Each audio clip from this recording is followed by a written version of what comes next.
Hello, everybody. Good evening to everyone on the East Coast, and an alright evening to everyone else. I'm CyberHex here with Jet for our Nero Top 16 for tonight. Yeah, alright evening indeed. Yeah, it's barely evening for us, so that's why it's alright. Because once the evening gets going, once these matches start going, it's gonna be a good one for all of us around the US of A. And nearby, because this is not region locked, so anybody who wants to compete, as long as they're competing on those New England servers, can feel free to join up. But this is a pretty big one. We got 65 players in this $200 Nero number 53. This is the 1 year anniversary, if I'm not mistaken, right? Correct, it is. Cool. Yeah, we have quite a few players. I feel like from what I've seen from these brackets, there's always been a handful of people, not specifically New England, but like just outside of New England, that have done really well. What does this say we have here? Torna and Shadowhawke, it looks like. Makes sense, yep. Torna and Shadowhawke. I'm not sure exactly. I know they're both relatively near to that area. Do you know the... So I know Shadowhawke is in New England. He's in Connecticut. Okay. I'm not sure about Torna, but I want to say Torna was New York, right? Yeah, I think so. Okay. So that's kind of what I mean. Like, a lot of tri-state players will come in and invade, and seems like we could have something like that here. Gonna be Raster and Absa, a very explosive matchup. So, yeah, this is a spicy one for sure. Yeah, just some information. Both of these players are coming in off of some upsets. Shadowhawke took a set over PvP, and Torna took a set over DrLobster. Okay, yeah, big upsets. Yeah, DrLobster was like what, 5 seed, 6 seed, somewhere on there. Oh, sounds good. Torna. DrLobster was 4 seed, and Piggy was 5 seed. Piggy was 5 seed. Okay, yeah, that makes sense. So, yeah, Torna and Shadowhawke taking out some big seeds to get here. Some nice little upsets there. And I know that Shadowhawke is also an Absa user himself, so I wouldn't be surprised if pretty reasonably comfortable in the matchup. Although sometimes when you play two characters, you're like, all right, I don't want to play the Ditto, so I have this character for the Ditto. Yeah. Very interested to see how this goes indeed. I believe I've liked on anyone. I don't actually know if we have... I feel like I'm forgetting somewhat obvious. I don't think we have any answers that do super well in New England locals. So I imagine that Shadowhawke is still pretty practiced in this matchup because of these Nero brackets. Yeah, that would make sense. And it's definitely going to be a... Yeah, I was going to say. Definitely going to be a place where both these characters can kill mad early, but it's about finding your right kill confirm, and that little soft bear to hard bear is going to get the job done. Looking for a confirm of their own for, I guess, is... So the Scraw Master is Torna, right? Yeah. Is Torna on the Raster and Shadowhawke is on the Absa? Yes, correct. Okay. Just double checking, because I feel like they both kind of play both characters, right? If Torna has an Absa, I haven't seen it, but I also haven't been paying as much attention because... Oh no, Torna's mostly on Raster. You're totally right. Yeah. That's my mistake. Where Shadowhawke used to have a Raster, which is maybe where the confusion's coming from. Yeah. But loves his double jump cancel characters, so Absa has been a very good fit for him. We're seeing so far, may have slightly less experience with the character, but still doing pretty solid. The Cloud is going to even out the stocks. Yep, and this double air matchup is going to be, like you said, very explosive off the start. You're really looking for your kill confirms, but like these low percent combos can really change the course of the match. If you get your like big opener versus just getting a scrappy little hit, it can really make the number of neutral interactions go down a lot, which is, I think it's super important here. But yeah, just consistency of kill confirms is looking to be on the Absa side at the moment. Exactly. Yeah. The way that I've always kind of looked at it with these two characters is I feel like Raster has more options for kill confirms, but the kill confirms Absa has are a little more consistent and a little scarier in and of themselves. Yeah, that forward tilt is very, there's a lot of, even though it's like the main starter, there's a lot of ways to get there, right? You're not just You're not just like, all right, I'm forward tilting a neutral. There's like up B setups when you like force somebody to act, and then there's nice little catch the air dodge there. And then there's a bunch of ways to utilize your movement to trick them into getting hit with one of those forward tilts. So we'll see how this ends up going down on the final stock. A little edge guard sequence here. Very difficult to edge guard either of these characters, but Absa notably it's going to be extra hard. And now trying to get one final zap there, but a mistake from Torna is going to be a bad spot for them, as now setups the forward tilts. Oh, just a hair off on that forward air to finish the stock.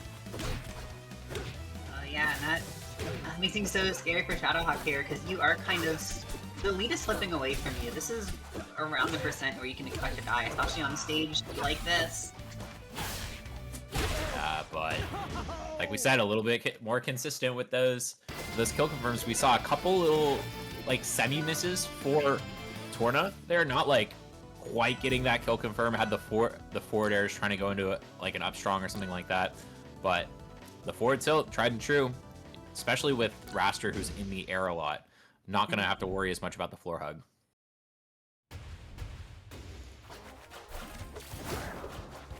Jules Val for our game number 2. How are you feeling about this pick? Jules Vale. Yeah, it's definitely a stage that I think is going to allow for those corner carries a little bit easier on the Raster side. But I don't really feel like that was something that, I don't know, was working out super well. I mean, I think it's just going to be a comfort pick. Like, this is a starter stage that's like, you know, a lot of Rasters just like to go to because the platform layout's good for them, but I don't think there's going to be anything too special here. Oh, never mind. The big part. You know, we're seeing an early clap coming out from Torna. Total reversal of the momentum from game 1, especially as we get some more little strings on the board here.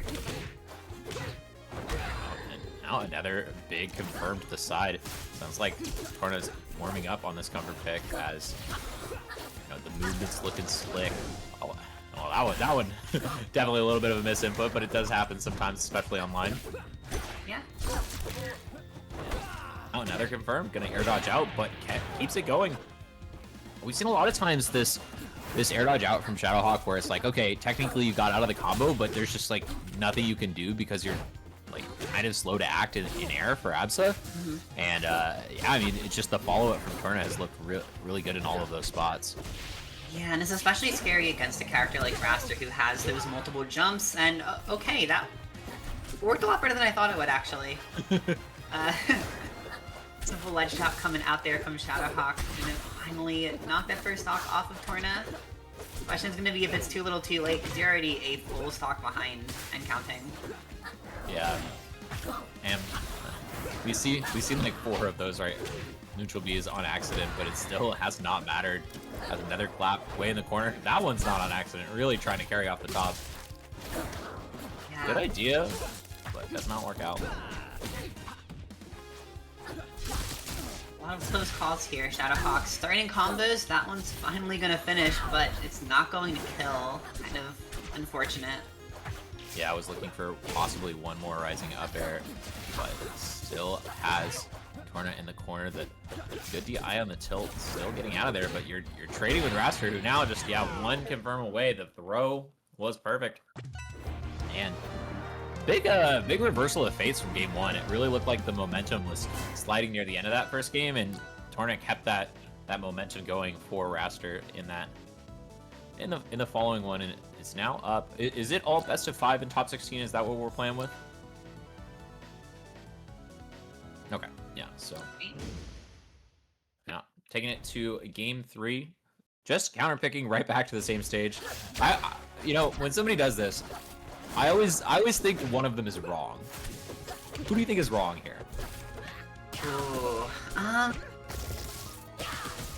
that's a tough call. I kind of like this stage. I want to say I like it slightly more for Torna, especially seeing that win there, but I do kind of understand trying to run it back from Shadowhawke, if nothing else because I do think the stage is just really good for both of these characters.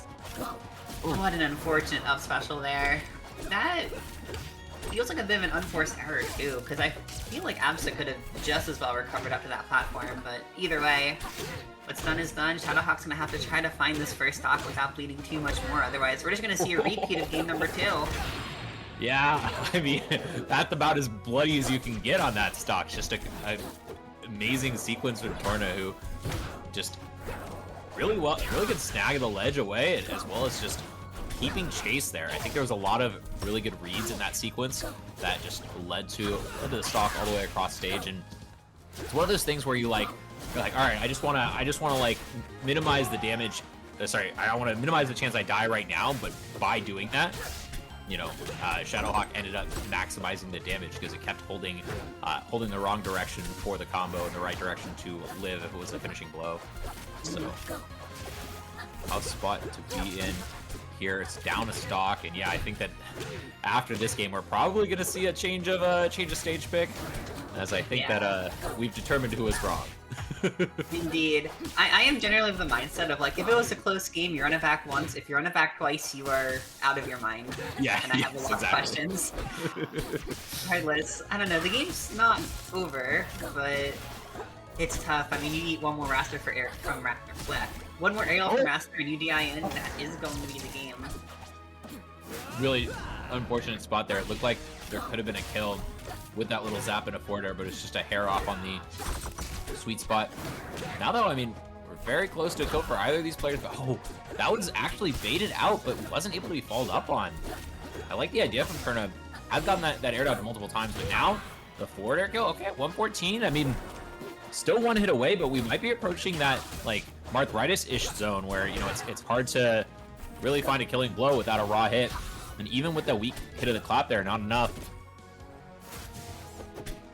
And, oh, just jumping over, expecting a jump immediately after, but a Nair is gonna do it. Yeah, that's. I guess the Marthritis is less apparent when, you know, your opponent is Absa, who dies to anything.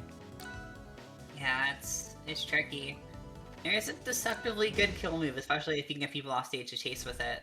And we're going to be kind of going back to the small blast zone dimension here, because Rockwall is our game number 4 stage. Yeah. I mean, I like this because I feel like how early we've been seeing the kills from Shadowhawke when they manage to get the openings has been, like, it's been really good. Like, we've been seeing kills at like 60-70%. So, like, capitalizing on that is nice, but, you know, it's dangerous. It's definitely dangerous. I won't lie, I'm actually very amped about the stage pick because I do kind of think that Raster's, like, stage carry is a little bit better than Amsa's, and on a stage like this where there's basically no room between the ledge and the blast zone, you really can't afford to get carried from coast to coast by a character like Raster. It's going to be scary to see. We got potential kill situation, but good DI from Torna, not getting caught out by that. Yeah, that's a cool idea. But it doesn't quite work out now. Still getting a lot of these ultra attacks make it hard to really get those killing blows. Poor Shadowhawke going back to ledge. Another forward tilt. DI'd correctly this time. But okay, forward cross stage. Burn bones, not enough. Oh, but a little snipe action there. Hits the wall, unfortunately. Fake kill screen. I was gonna say, I feel like I really see that in this game. I would love to know what happened there, and I'm sure Shadowhawke would as well. It's absolutely devastating to see when you're already down. Yeah, but still managed to get the job done. 84% on a Shadowhawke. It's a tough spot to be in. Once again, we've said that the last 3 games in a row, but I mean, Shadowhawke, almost dying there too. That's the danger of Rockwall, but I mean, still managing to live, managing to get another chance here, but does not hit the special pummel button. And that is an unfortunate place to be. Hot and carried up into the skies. I mean, Absa wants to own the skies too. You know, she's got these lightning bolts, but it seems the birds are taking over. Exactly, yeah. I mean, it's just tricky to get all the thunder traps started when you have a character as fast as Raptor that can just kind of rush you down and take the fight wherever he wants once he actually gets his wings on you. Yep. I'm liking these positioning of the slipstream too, allowing like this sort of mid-platform chases from Torna. But now, once again, in the corner, It's hit with a big back air, and this could be the kill. Oh, sends the wrong direction. Unfortunate, but another ledge snag. Okay, we're here on 32%. Big comeback mounting for Shadowhawke, but it might be over just as soon as it begins. No, that was... Oh no, you wasted the air dodge and the ledge hug. Not like this. Not like this. That is just... so tragic. Yeah, it happens to the best of us, but with that SD of sorts, Shadowhawke gonna be going to the Shadow Realm in loser's bracket. Gonna have to face off against, if I can... That's isn't even ready yet, actually, so I don't really know everyone who's in Shadowhawke's bracket path, but we'll have to face off against someone in losers to make it in the top 8. Yup. Yeah, it looks like there's a few matches up, but maybe Loaf or Leof? I don't even know how to pronounce that. Yeah. L-E-O-F. Yeah, Leof's the one person I'm not looking in that pool to see who the other person is. I'm not Yeah. that devoted to it. In Yeah. any case, we do have one more winner's quarter set up here, and that's going to be Ant and Landon. So we got more ABSA. More ABSA action, and Landon, player who I feel like has been, it's one of those players people talk about a lot, when they're discussing the character. Obviously, there's a lot of incredible Clarins out there, but I feel like Landon is one of the ones people are like, man, I wish I could play like Landon, Yeah. Yeah, so Landon, I believe, coming off of a 9th at Heatwave. Oh my gosh, sorry. A very crazy 9th at Heatwave. Barely missing it by one game, if my memory serves. No, yeah, you're totally correct. It was a crazy Game 5 versus St. Pat. I think one of the best sets of the tournament, personally. I commentated that set, and oh my god, I think that Ubel was going to die. Yeah. Like seriously, we were screaming in the crowd. I'm sure you could hear us. I absolutely could hear all of that energy coming out from the SoCal scene, and yeah, I think Ubel almost died. It was a very good set, very devastating for Landon. I'm sure wanted that. I don't actually know like all of Landon's results for the rest of the season, but you're right. He's been a force to be reckoned with and an incredibly flashy player. Kind of a bit of a fan favorite. Yeah, definitely. I think that was that would have been Landon's first top 8 at R2CS. Yeah, so close. Yeah, I think that would have been. Meanwhile, Ant has kind of been the pioneer of Rivals 2 ABSA, as far as I'm aware, pretty much the one player to carry her to like significant success in the circuit. Yeah, definitely. Pretty much the only player I think who has top 8'd, I believe, any R2CS events with the character. I think ABSA actually has the least top 8s of any character with exactly. We're seeing one. that as well. Yeah. Yeah. And it was like just Ant. So it's going to be interesting here because I think this matchup is a little bit tricky for ABSA. I don't think it's like hopeless or anything, but just like the wall of hitbox. Is the lobby working? I guess it is. The wall of hitboxes that Claren has with her normals is really difficult for a character like ABSA to get through because of how slow she is. Now, if you can get Claren to the ledge, it gets really difficult for Claren to actually get back against ABSA, but that's kind of always been like her one, I guess, like saving grace in the matchup, is the fact that once you get her at a high enough percent that she's forced off stage, it's very hard for Claren to do much of anything. Yep. If Ant's not able to find that win condition, this could be kind of a very slow burn that Ant is not going to be having a lot of fun with. Yeah, I think it's something that Ant like has practiced a lot though. Like Ant really grinds these tough matchups, the Claren and the Zetterburn notably, and just finds all the little tricks, right? Like there's a ton of things that Ant's gonna know about the Claren matchup that Landon is probably just not gonna be familiar with. True. And I think though the last time these two met, Landon did take it over Ant. So interesting.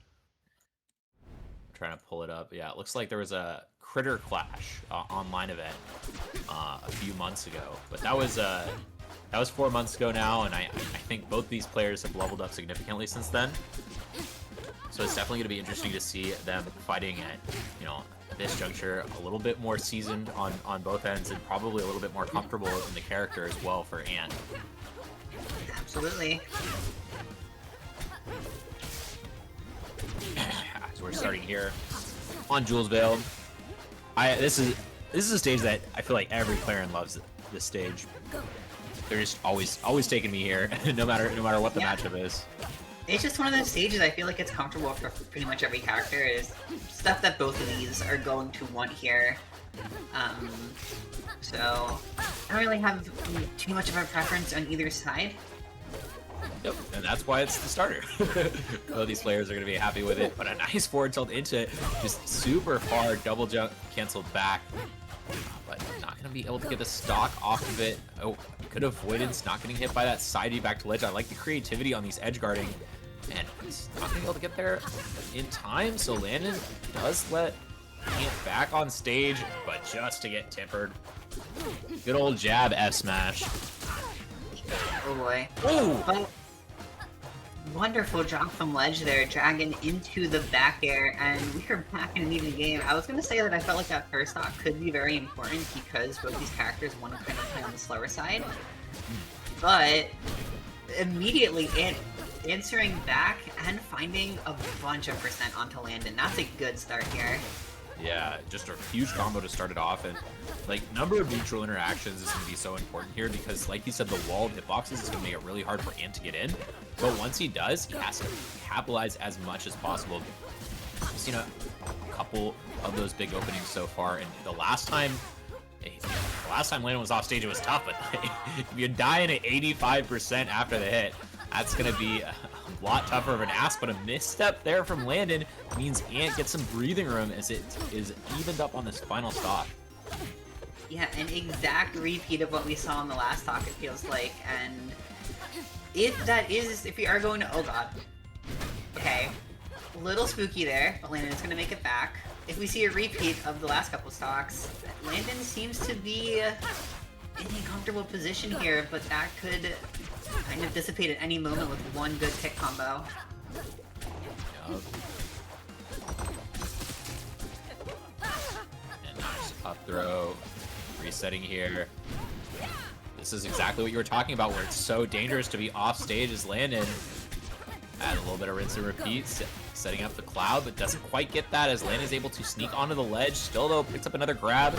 Landon in the corner, gets the tech, finds his way out with that up tilt, and oh, dangerous spot there. Could have been an early kill. Somehow that cloud did not hit. Landon able to get back mostly for free. Oh, down air, fair, not gonna work out. Another tech, Landon still getting out of this corner a million times, but the percent was mounting, and eventually the forward tilt will find its mark. And a great first game there from Ant, but it was really hard fought the whole way through. Landon showed a lot of tricks to get out of the corner. Exactly, can fully agree with that.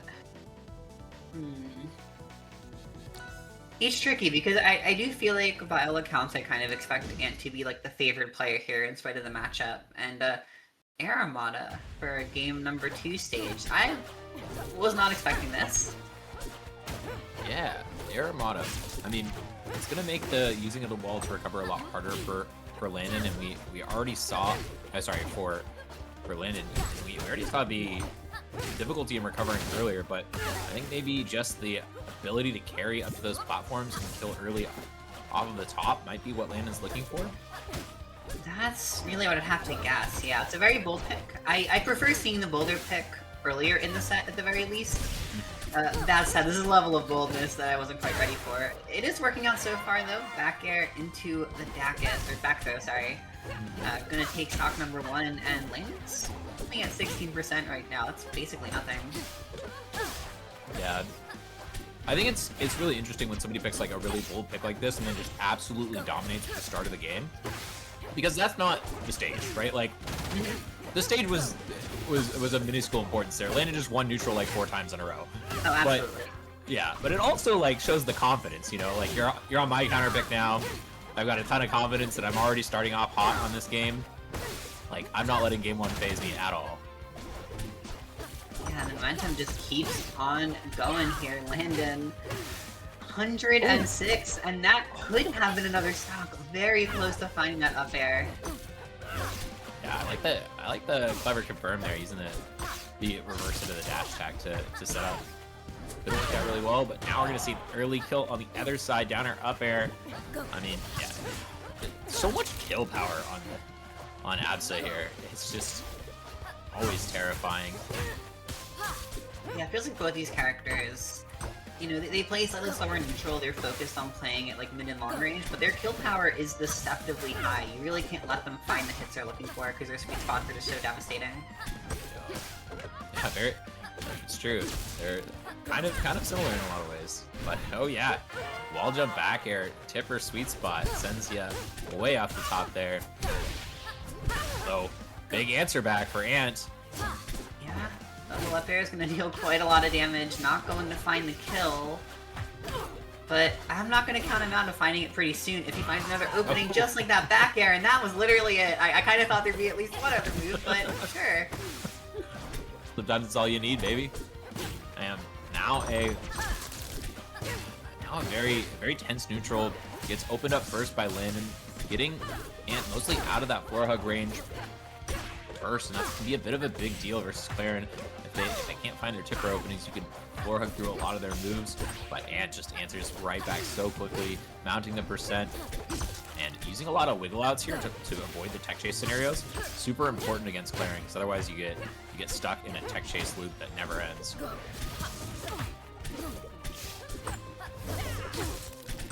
Now we're still looking for that killing blow. The dash attack into the forward strong doesn't kill no tipper this time.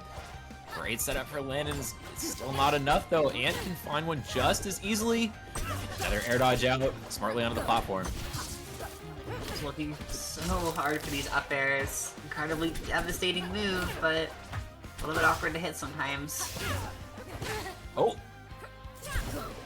Kem not hitting the tipper on that forward air means that Ant has a chance to come back, and a little bit ambiguous on that landing.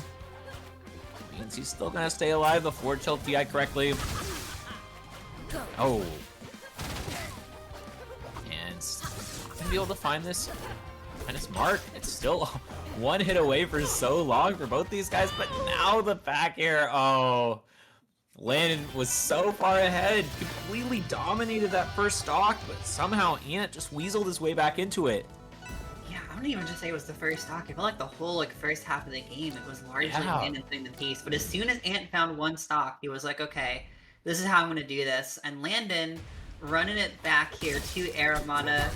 I mean, again, with the lead that he had in that strong, first stock and a half, I can understand it, but I'm gonna have to see if history repeats itself here. Yeah, I mean, I really don't feel like the stage was a problem. It was just the fact that, there was so many times where Landon didn't get his killing blow. He had all of the openings, he had exactly the setups he wanted, but for one reason or another was just a little bit off on the final hit, and that just let Ant get so many more opportunities. Yeah, unfortunately, just something that can happen with Clarence sometimes. The hitboxes are fickle, sometimes to your benefit, sometimes to your dismay.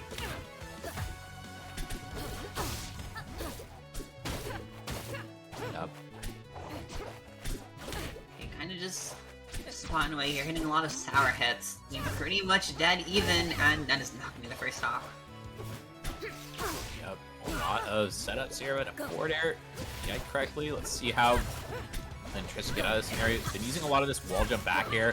Very hard to cover, but that one just finally gets a little touch. And that's the curse of Aramata right there. If you need that wall to recover and you get sent a little bit too far out, basically impossible to make it back. More situations like that here than anywhere else. It's definitely the risk that you take running Absa to the stage with that cloud being so devastating. Oh, gotta be careful. Oh, what? Okay. Kill. Okay, I guess Ant just didn't DI it, so fair enough. stocks are going to be even once again. We're seeing kind of the same old situation where Ant is playing on the back foot. Or, wait, no, Ant's ahead. What am I saying? No, it's yeah, a little bit of reversal here. And yeah, once again setting up. Going for the up air there instead of the fair. I feel like fair might have killed, but up air was just like safer damage. So take the choice from Ant. Force ground with that up tilt. Oh, a back throw.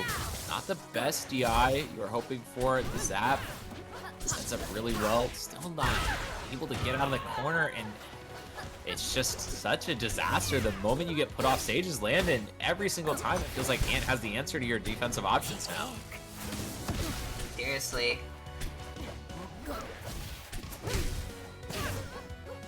Okay, getting sent up for the combo, but yeah, it's tough. One of the other tricky things about this matchup is Absa being so floaty. It's a fair bit harder to combo her and get her into those kill situations. Looks like the fair is finally going to find its mark. Being pretty close right now, but having Ant playing from ahead is a scary prospect. Let's see how Ant's gonna opt to handle this situation. Okay, that could have gotten a little bit more there, but it's just opting to play it safe. Now Landon is finding a lot of nickel and dime scenarios. Does shield out that forward tilt, but Ant too aggressive on that attack option. Lots of pressure exerted in the corner. Now up tilt, fair. Okay, not gonna get any follow-ups. 69%. Oh, okay, big opening here. Potentially could have gotten the stock, but does not beat out the sweet spot. Still though, back air sends it real high. Landon is still untouched for quite some time, but we've seen how effective Ant can be once he gets one opening. Let's see how far he takes it. No, roll out this time, CyberX. Just finding all these forward tilts, but not actually finding the tilt for it. This could be it though. Good old down air, up air will be the set. And just kind of looking like it's so strange because it felt like every game was pretty close or even in Landon's favor until it just decided that it shouldn't be like that anymore. Yeah, that's kind of unfortunately how it ends up sometimes, where you just like you're so close the whole time and then you can't quite get over the finish line, or even you're ahead for a while and then these top players, man, these top players, they're always so hard to get that final stock from. I know. There's one thing that I can well, okay, I shouldn't say that, because there's a lot that I can envy about top players, but one of the factors is definitely just the unshakable, like, confidence and mental game that so many have. Even if they, like, feel the stress, they're so good at just, like, playing through it and finding the right answer, even if it feels like it's just buried under, like, so many strong options the opponent has. They're able to find that one little crack in the game plan and completely tear open even like the worst looking game sometimes. It's incredibly impressive. Yeah, definitely something that I envy. I think that it's just part of it is the fact that they've been there so many times, that they're just comfortable with the situation. It's like, this is the millionth time they've been almost beaten by somebody as a top player, and this is, maybe you haven't almost beaten, Ant or whoever it was this many times. So Landon, I feel like, is right on the cusp of being the guy to beat, but for now he has to make a couple more upsets, and then I think he's going to be right up there. I can fully agree with that, just on the cusp of that tippy top level of play. So are you aware of the one of the issues in the current patch of Rivals? I am. Oh boy, I'm aware of some of them. Aware. What are the other ones? What are we referring to? So RPS selection is broken.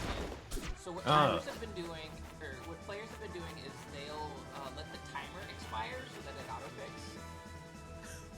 auto-fix. Yeah, I had to deal with that running RAS this weekend, and I felt like I was losing my mind. Oh my god, that's like the most annoyed I've been running a Rivals 2 bracket, I think, ever. Fun. It's fun's a word for it, yeah. In any case, I think they'd be better at this by now, you know? You know, just like being able to make a patch that doesn't break like core fundamental things of it. You Like, hope so. You just turn 20 mode off. I'm begging you, just turn 20 mode off, please. Yeah, just turn your mode off. You can just Pull, you can just pull spam in the chat. from Just spam in the chat. exactly. It's really easy. Most of you guys played Smash before you played Rivals. You didn't have a tourney mode in that game. You can live without it for a tournament. I promise. Yeah. What was I gonna say? Yeah, I being mean, a hater aside. as a software developer, I get it. You know, I totally Mm-hmm. get it. You can make something, you can make a change, and it'll break things. You're like, how is that even possibly related? I get it, but also, No, it's yeah. yeah, I try to have sympathy for the devs because I am sure it's frustrating for them just as much as it is for us. However, games are really hard. They're no, really hard. please don't do it again. Please don't do it again, Turn guys. off tourney please. mode. Billy Bbatts, turn off the tourney mode. Please. One of you, I don't care which one of you does it, just please turn it off. Thank you. Oh, thank God. Alright. Alright, Oh, alright, and alright, nice, Bbatts versus Turna. We got, you know, it's looking a little air dominant, you know, a little air dominant today. Yeah, I was gonna say, I can fully agree with that. I think our winner's quarters right now is Fleet. It's all three of the air characters and Olympia. So, the one lone Earth character having to face off against the dastardly air characters, making up the top cut of this bracket. Yeah, and yeah, in the bottom you got Ant versus, looks like Teri is the one who managed to make it through the Adam DQ path. So yeah, Bbatts, Torna up at the top. They both passed.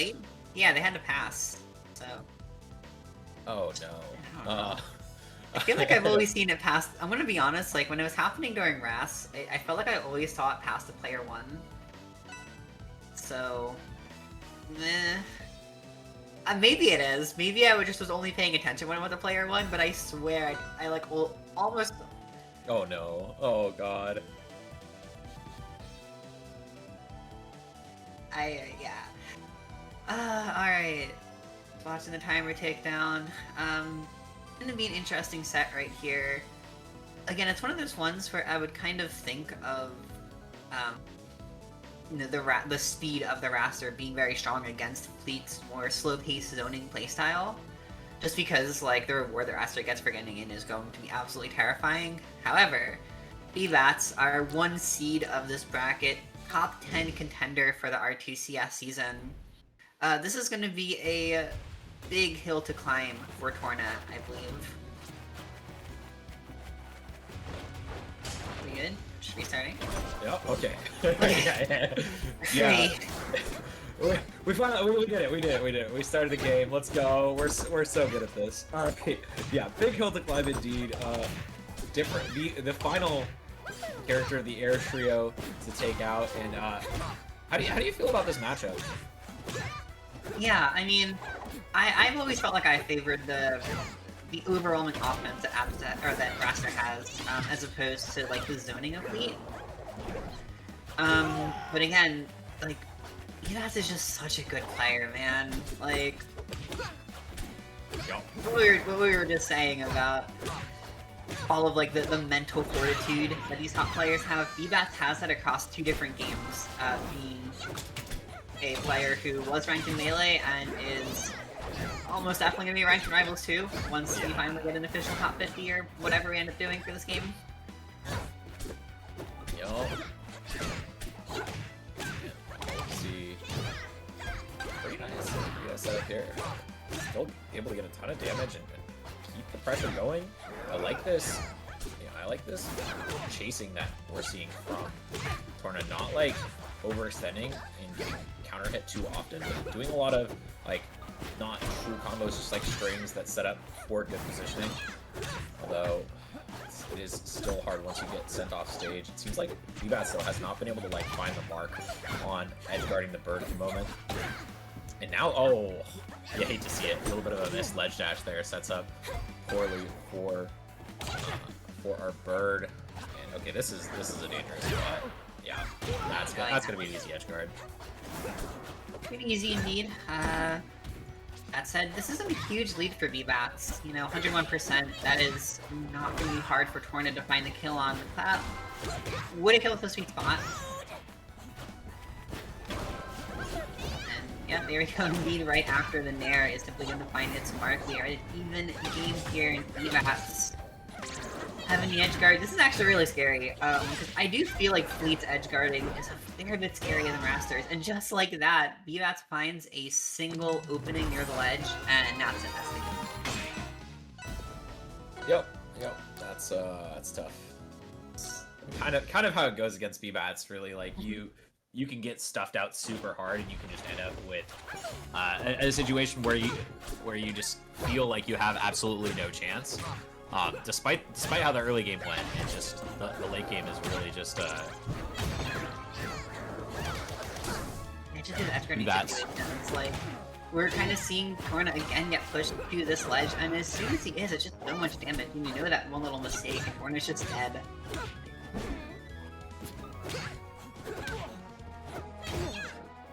Okay, but I mean it's still pretty even. It's just a matter of finding the pulling blow early up B. Means that we're gonna see a border hit. Low turn with a nice little turnaround. Does get something on Bbatts. Man, Bbatts going for so many of these, like just sets up the tornado and then goes for a just dash up forward strong. I don't know what the idea is, but I like the spiciness from Billy. Yeah, I mean, a high risk, high reward option, I suppose. Especially characters like this Raster will be dying to those super early, but it really does seem like the bread and butter here has been the good old aerial. It's clean and simple. Yeah. Okay, and now up tilt there.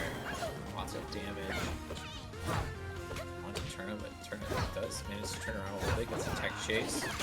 Trying to read that missed tech or tech in place. But Billy not gonna bite. Feels like that doesn't really happen very much anymore. Oh no. Oh. Just a couple jumps to the wrong spot.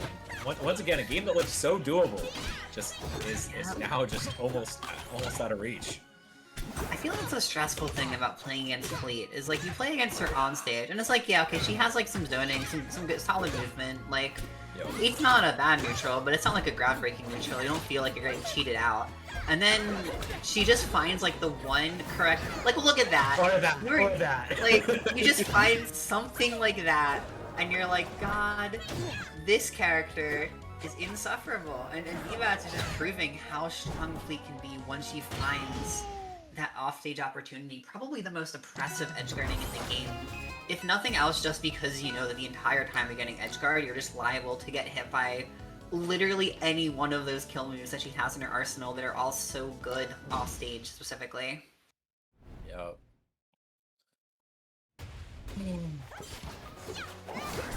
Alright. Now we're gonna see how it goes on Air Armada. This one It's spooky. Pretty well for Landon's counter picks earlier, but I mean, this is going to be a very different matchup. Absolutely. I mean, Raster isn't a character who needs to recover at the wall at the very least, so I can understand the counter pick a little bit more. However, yeah, I do think this is a stage where it can kind of...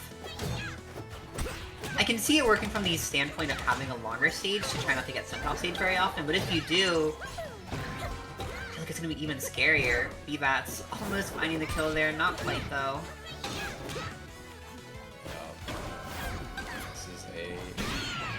Oh, okay. Up B. Gets the kill that time. Now, once again, is in the corner. Oh, okay. I like this setup here. Good conditioning. A lot of times we've been going for the dash up forward tilt in that spot, so just using that down B to mix it up a little bit. Now, this is it's looking really good so far. Could be getting a kill. Yes, there it is. Another great setup in the corner. Bbatts down 3 stocks to 1. Seems like the counter pick working out really well. Well, okay, tried to find the Dakis. It was a little bit of desperation. Yeah, a little ambitious indeed.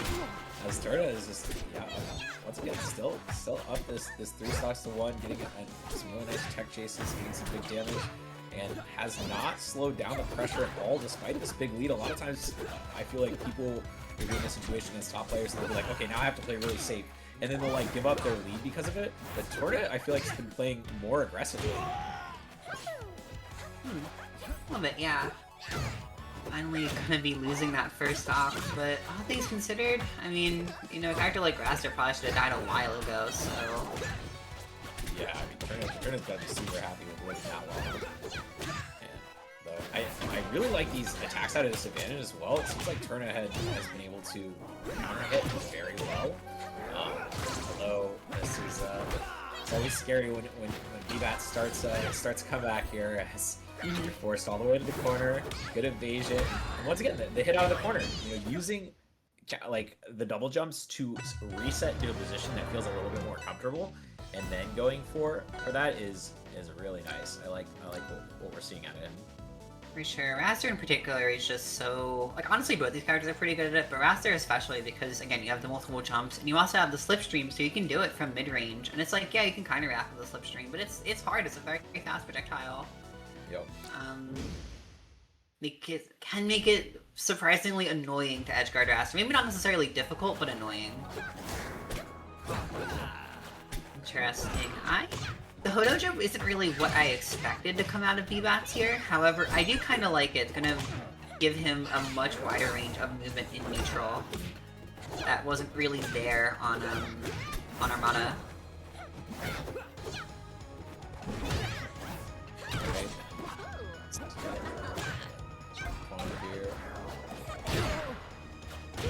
And that's the other thing. Smaller stage, you put Torna off stage faster, you get more opportunities for those edge guards, and eventually you're gonna roll high just like that. I feel like I've seen that exact same situation play out so many times. Instead, it's just like, okay, invincible back air from Bbatts, it's over. Like, you know, there's just, it feels like there's absolutely nothing you can do as Raster in those spots when you just are a little bit too low, out of jumps, and okay, a little bit of mixing there. Did allow Torna to get out for a second, but I mean, I don't know. It just looks like Bbatts is gonna run away with this one. That's kind of what it's feeling like, but misses the clap. Okay, now maybe you're right, actually. Yeah, if that clap had hit, I felt like there was a chance, but now that Dakis connected, the jump out was attempted, but it was just not in time. Yeah, Bbatts is just gonna slowly beat you up and take your stocks away, and there's just an inexorable pressure directly onto this bird. Oh, a reverse backer doesn't hit. You air dodge out, still got an up air to follow you up, and Torna has to keep trying here, but it just looks all but over. Yeah, Torna king, but it's tough. I mean, Bbatts has you right where he wants you, and quite frankly, okay, yeah, that one didn't kill, but guess what? He's gonna put you right where he wants you immediately afterwards, and there you go. Finally, the downer finds its mark. Point blank. No shot you're living that. Bbatts gonna move on with the 3-1. The 1 seed is bleeding a little bit here. However, once Bbatts gets going, he really just has seemed to be on another level right now.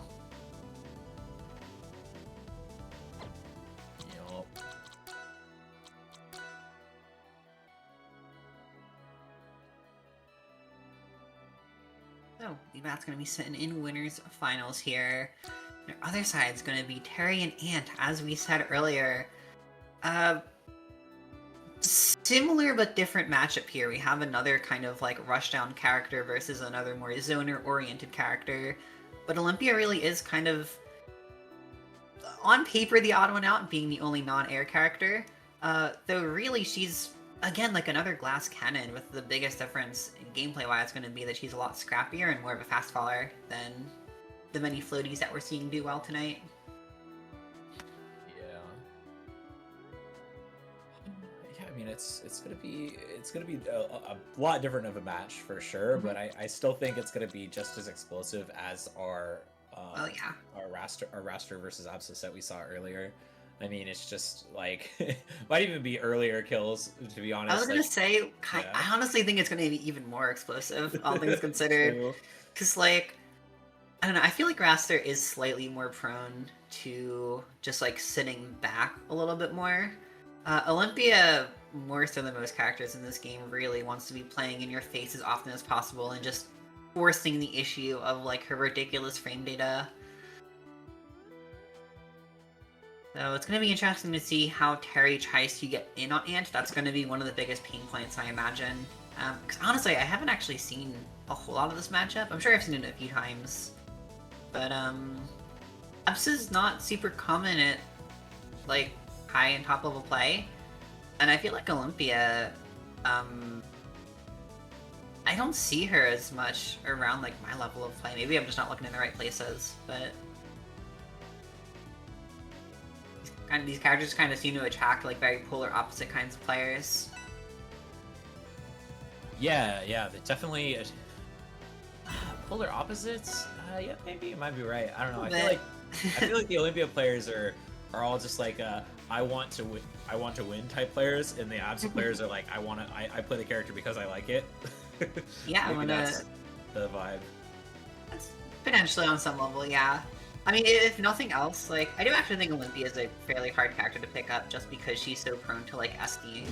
Yes, like, her recovery's good, but you have to use, like, actual tech to make it good, I would say. Whereas, like, at the same, like, these are honestly two of the hardest characters in the game, in my opinion. Like, they're so light, they have a lot of tech and very unorthodox, mechanics. Especially in, like, especially with, like, Aptus movement. Yeah. It'll be interesting to see. Ant kind of coming in here as the favorite, I would say, but Teri immediately going to be forcing the issue, like I was saying. And some beautiful movement off of that crystal. I like it already. This is like we talked about how the match is going to be explosive. This is certainly a stage to be extra explosive on. Small stage, small blast zones. Lots of up close action the whole time, and we see Ant already starting off pretty hot. Still though, using some good recovery mix-ups there, just like keeping that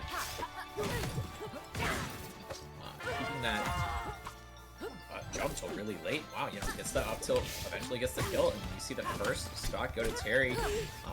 Looks good here, but now is going to have to try to recover past this, and yeah, no action here from Ant, just to let you get right back to stage. It's actually relatively difficult to contest that up. Oh. You'd think it's easy, but no, it really isn't. That last kick is deceptively large. Here we go, though. It lasts a long time, too. Like, it's pretty big hitbox, lasts a long time, difficult to, like, really space around as well.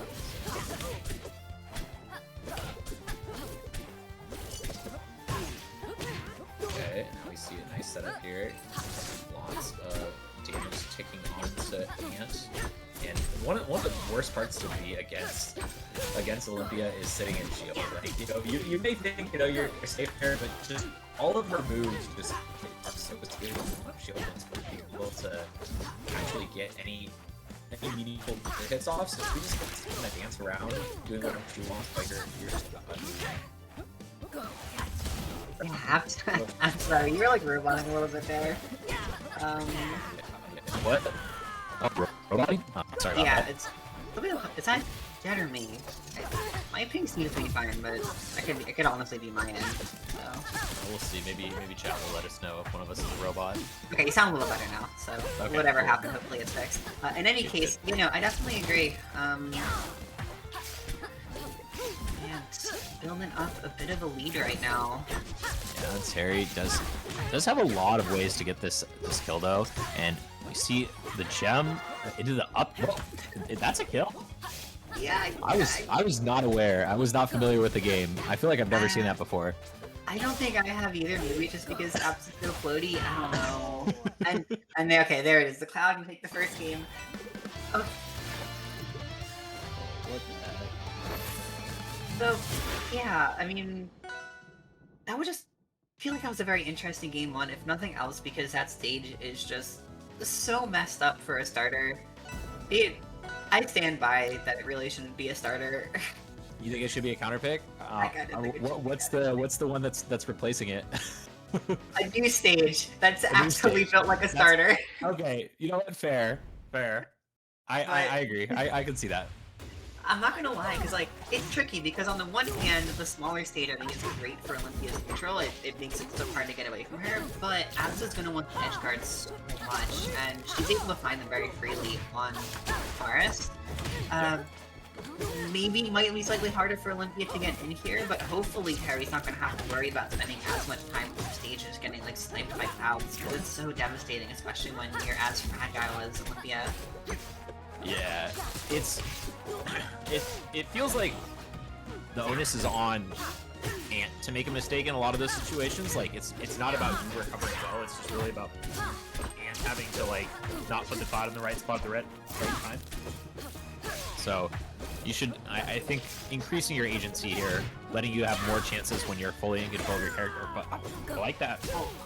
Using the focus attack to gem up Absa there, but wasn't able to get the up smash. And although, yeah, the big kick is crazy. Yeah. Oh, that almost killed coast to coast, and we'll see here the back throw the cloud. Oh my, that's the follow up. I was gonna say finish up from Teri, but never got the time for it. Oh no. Yeah, that was it felt like the right thing for Teri. Oh, another situation here, using that to beat out that special get up. I don't know, it feels like there's a list of top players that are just addicted to special get up. It's certainly on the list. And loves that special get up button. So the fact that Teri's caught onto it is capitalizing well. Warms my heart. I'd be happy to see that. Yeah.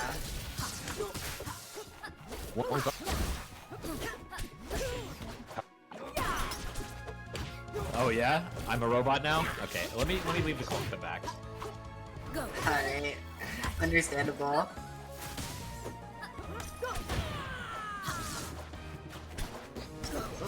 Alright, and taking that second stock here. So, interesting. Teri once again on the back foot, and this is just the same situation I feel like we've been seeing throughout the set. Is Teri's playing really well, finding kills reasonably well, all things considered. Maybe could we find them a little bit earlier, but it's just so difficult when Ant is able to turn so many of these corner situations. Oh, I just like that. See, back to a last stock situation. Beautiful pickup, and immediately. And you're sent almost to the Shadow Realm. How am I sounding now? Am I a little better? Like a little bit. A little too close to the mic? Okay, I can sit back a little bit. Oh, and the candy pops. Little pinata action there. As Ant once again takes it. And do you feel like Ant sometimes just makes it look close for the fans? A little, like, I can see where you're coming from, yeah, it's, It always seems like they have a chance, and then it just steals it away. It's just these aerials, and, like we saw a lot of pickups from Cloud, and a lot of, like, close calls where Teri gets the air dodge and actually kind of gets through the Cloud, and then just the next aerial kills. So devastating. Bring back to Jules Veil. I think I can agree with this, yeah, a little bit risky. It seemed fine, I don't know. Like, how realistically, what are you gonna do when Ant is throwing Cloud at you off Yeah, stage? Like, it's honestly, not a whole lot. And I don't even really think like larger side blast zones would help that much. It's just more room for the Cloud to hit you. Oh no. Pretty much.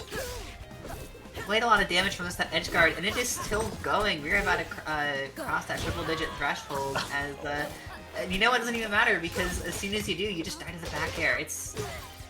Especially online, I feel like players are really struggling to deal with the Absa back air, because, like, that thing hits like a truck if you don't DI it properly.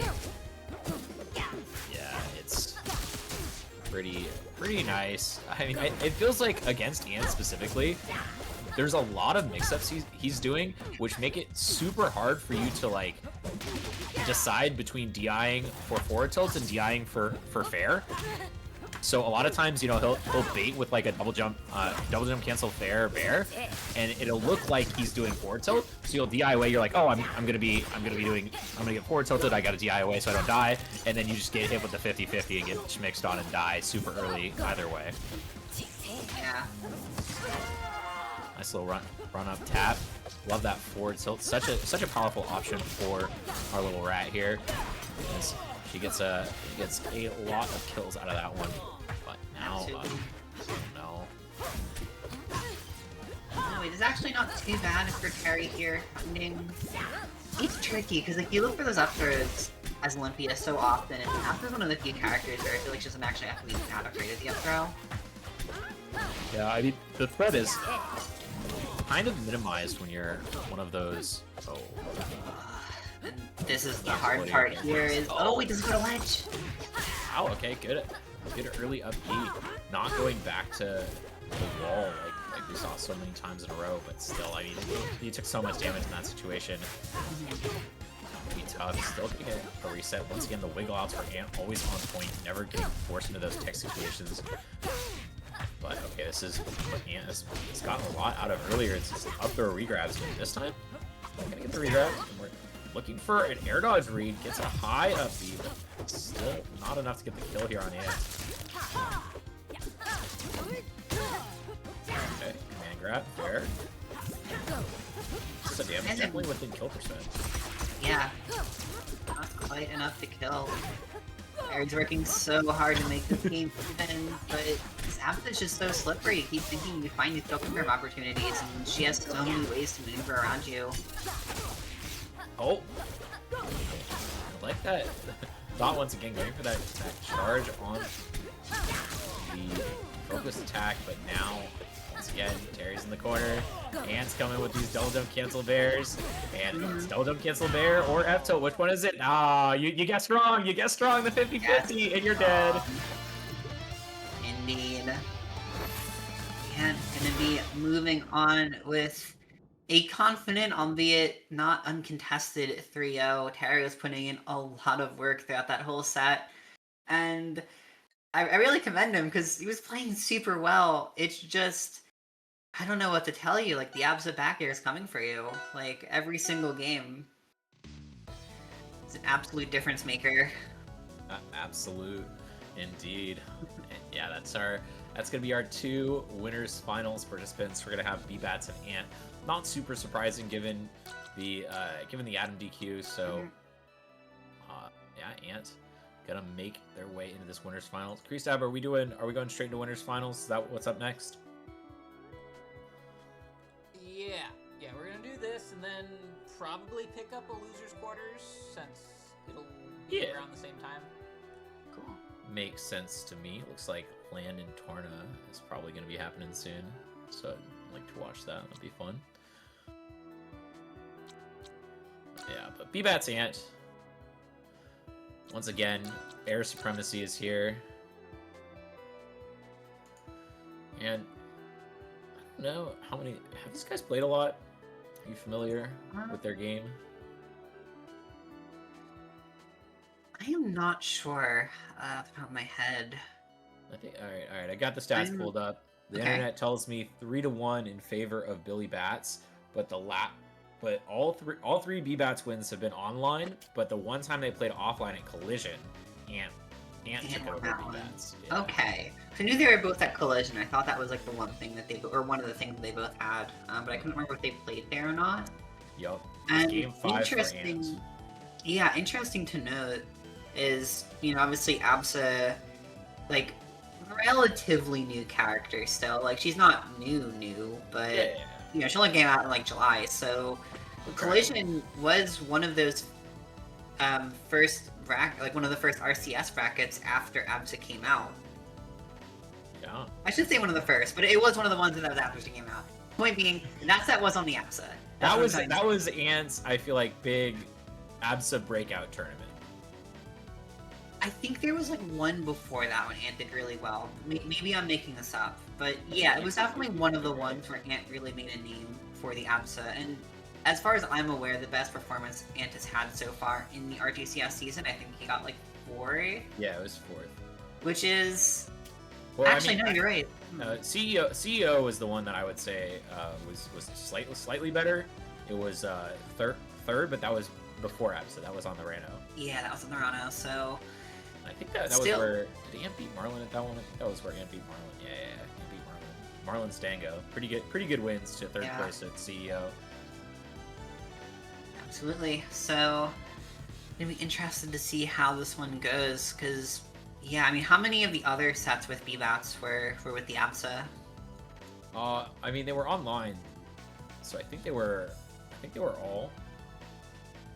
They were all with ABSA? I think so. Okay. That's what the internet's telling me, and I'm gonna choose to believe. Yeah, I mean, now. if it was July or later, then I would assume the ABSA. So. I think the Coinbox one might have been.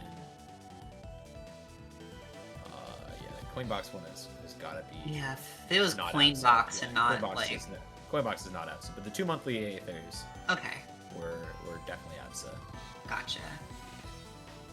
So then that does actually go kind of well for Bbatts if he's managing with the ABSA pretty well online. But yeah, I mean, I don't know. How much of a difference do you feel like it plays? Online versus offline? It's really hard to say, honestly. I think it's especially... It's going to be interesting in this bracket specifically, because, correct me if I'm wrong, but I think Ant is in, like, the southeast, right? Am I crazy? Yeah, Ant's in Florida. Yeah, so Ant's going to be dealing with some extra ping here because compared it's to all Bbatts. England servers. So I think that is one thing that could really sway things in Bbatts' favor, is like ABSA is... I mean, these are both characters that I think have a lot of similarities, right? I mean, they're like the floaty zoners of the game. But in particular, they both rely a lot on like the movement with their like quick attack-esque up-Bs. And ABSA has the added precision of placing Cloud, and having to do that on like, you know, an extra 35-ish ping. I mean, that's not like a crazy difference, but you're gonna notice it. This level of play, especially. Good point. I mean, let's see how it ends up going down. I feel like, precision-wise, ABSA's fairly precise as a character too. So. Oh yeah. It'll definitely come into play. But I do think that this is going to be a matchup that's going to be it's going to be a test of both these players, because I think that they both really feel like they have something to prove. Ant really wants to be in that conversation for like the top 10, top 5 range, and Bbatts, you know, has proven a few times, but like hasn't been. Yeah, is always hungry. I feel like Billy always wants more, you know. Absolutely, yeah. I mean, tricky. I know he's been playing like a little bit less recently, or at least traveling less recently. Yeah. But I have to imagine there's still that stress. I know that he really wanted top 10, and like the placements he had in that first half of the season bode very well for him to be a top 10 player. But even with a tournament like this not really mattering for rankings per se, there's still going to be a little bit of that like pride element of like, yeah, I mean, I've proven myself as a top 10 contender this season, and it's kind of like slightly outside of that range, yeah. Yeah, just below that marker. I don't know. I feel like it's possible it will get the top 10, but I think it's one of those like still remains to be seen questions. And where Billy, it's like as long as nothing bad happens, Billy should be in there. Hard to imagine he won't make it. And right now, a little bit of extra advantage is on display, I guess, for lack of a better term. Bbatts in the lead and almost secures it with that up strong, but a good air dodge from Ant's going to keep things at least at even stocks for now. Yeah, last stock was very similar to this, where eventually Bbatts found a parry and just got the kill through that, but last time it sort of turned around when Ant got an early ledge hog. But if Bbatts does not let that happen again, it's going to be his game to lose. And once again, just going back to the ledge. Could have been a chance there for Ant to snag it away, but now going kind of low. See what punishes, goes for the back throw, just tries to reset with the cloud. But Bbatts goes all the way over there. This is the parry on the chime, and oh, that's just all of a disaster for Ant, who gets caught up with that up strong. Yeah, and I'm gonna say that Thunderline felt like a bit of antiness coming out from Ant, Antiness. because, like, yeah, pretty much. I wasn't trying to make the pun, but it just kind of worked out. But yeah, that felt like a very, I don't want to be rude, but like kind of amateurish Thunderline. Like it felt desperate, and it immediately led to his losing the game. That's gotta sting a little bit. Yeah, definitely. It feels extra bad when you make like a gamble, especially if you're like, okay, I'm intentionally making a gamble, right? Like, I'm not just doing it because I feel like it. It's like I think that this is the best way for me to win the game, and then you die for it and you lose the game. Like that feels so much worse because you're like, well, I just made an objective mistake probably in that spot. Oh, hold on a sec. Okay. 12% kill. Hold on. 12% kill. Let me tell you, feels. Maybe feeling the weight of that mistake, and it's like, okay, no, I've simply gotta play better, and play better he is, and basically everything that was working against him in that first game, it feels like he's already found answers to this problem. Yeah. Oh, the unstrong, yeah, that's... Getting hit with a landing up air from Fleet just feels so tough. You're like, all right, I have to make sure to DI the correct way so I don't die, and then all of a sudden you're getting caught up with an unstrong too, and you're like, oh my gosh, rocking a hard place. But Ant's still up a pretty healthy stock here, as even picking up a little bit of a lap, but Bbatts can kill so early if you give him the chance. It's tricky. I think for as good as Absence Recovery is, Fleet is a character who's pretty well equipped to dealing with it, with just the fact that she's able to wait out timing so well with her float. Yeah, but okay, we see a nice Thunderline this time from an offstage Cloud that Bbatts was probably not expecting. And tons of damage. Ooh, that could have been the kill if Ant had been ready to react. Possibly the ping coming into play there. Yeah, we've seen so many players fail to properly DI Ant's back airs, and now suddenly Ant dying to one of Bbatts, but all's well that ends well, gonna find the good old F-tilt starter and get the kill off of it. So, the set's even. The question's gonna be, where will Bbatts try to go here? We've seen 2 games on far so far, so that stage is just out of the equation here. Is it gonna be another small stage? Kinda.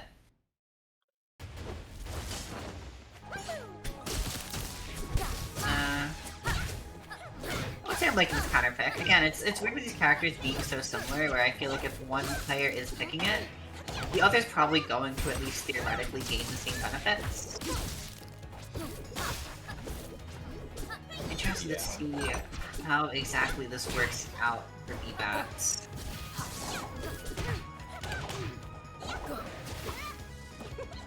Yeah, Bbatts can definitely get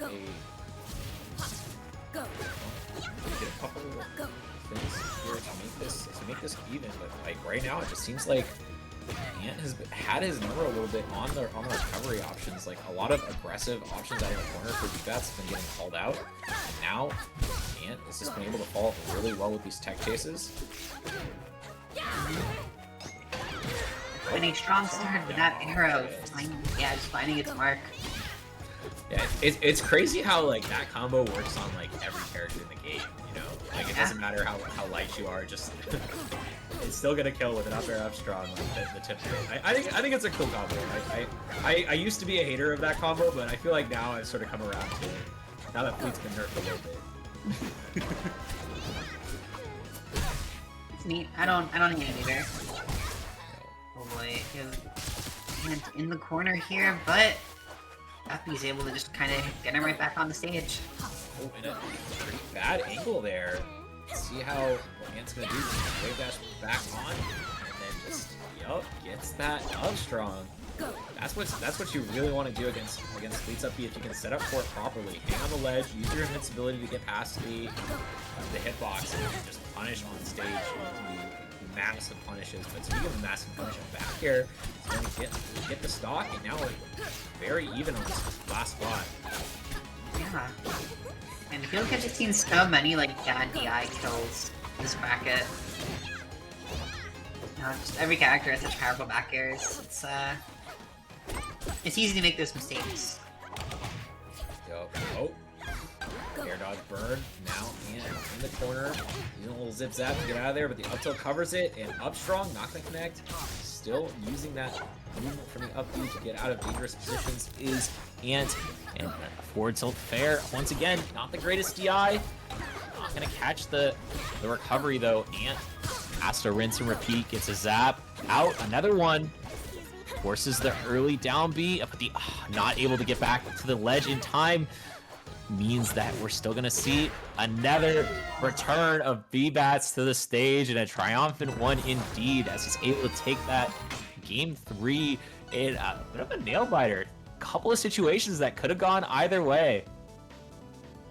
Yeah, I honestly kind of feel like both these players, and I guess characters to a degree, are kind of just like ticking time bombs of like, you let them play the game long enough and they're going to find a devastating edge guard. And Bbatts embodies that just slightly better. The replay, or the spectator bug, you hate to say it. Oh. Well, they're gonna be going at it on their own. So it's not. We Yeah. can just imagine. It We can doesn't imagine happen to what me. happens. The game doesn't hate just me. It I think happens to me too. Don't worry. anyone Like, who it would happen to would be CyberHex, because you run so many events. It generally happens to me at least once every event. They actually they haven't stopped the crashes from happening, but I have noticed that they fixed the part, at least mostly fixed the part, where like the skins start like flashing between whatever color palette they're using and the default color palette. Oh, no. So that's good, at least. I don't have to worry about my viewers' epilepsy anymore, for the most part. That's pretty good. But yeah, the crashes still happen. Have you It's guys? kind of annoying. Oh well, looks like no music. Oh yeah, no music is what's happening now, which is a less dangerous glitch, but still kind of an annoying one. In any case, Bbatts going to be feeling great here, finding that first stock, and not at super low percent, but could be a lot worse than -3, I would say. Yeah, definitely within striking range of a forward tilt kill. Let's see, yep, okay. Exactly striking range of a forward tilt kill, just needed one. Oh, no, And there it evens is. the game directly up, and yeah, there's that flashing. Oh yeah.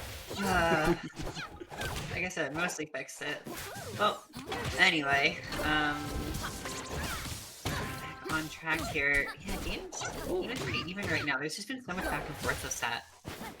Yeah, and we've seen a few times that chime gets directly turned around on by the up B. It's like something that's relatively easy to hit, so you can just up B straight through them, and it switches the chime, and now the onus is on Bbatts to make something happen. Great parry. Unfortunately, doesn't get the stun there because it actually reflected. So yeah, it's interesting. Sometimes you get the stun, sometimes you get the reflect.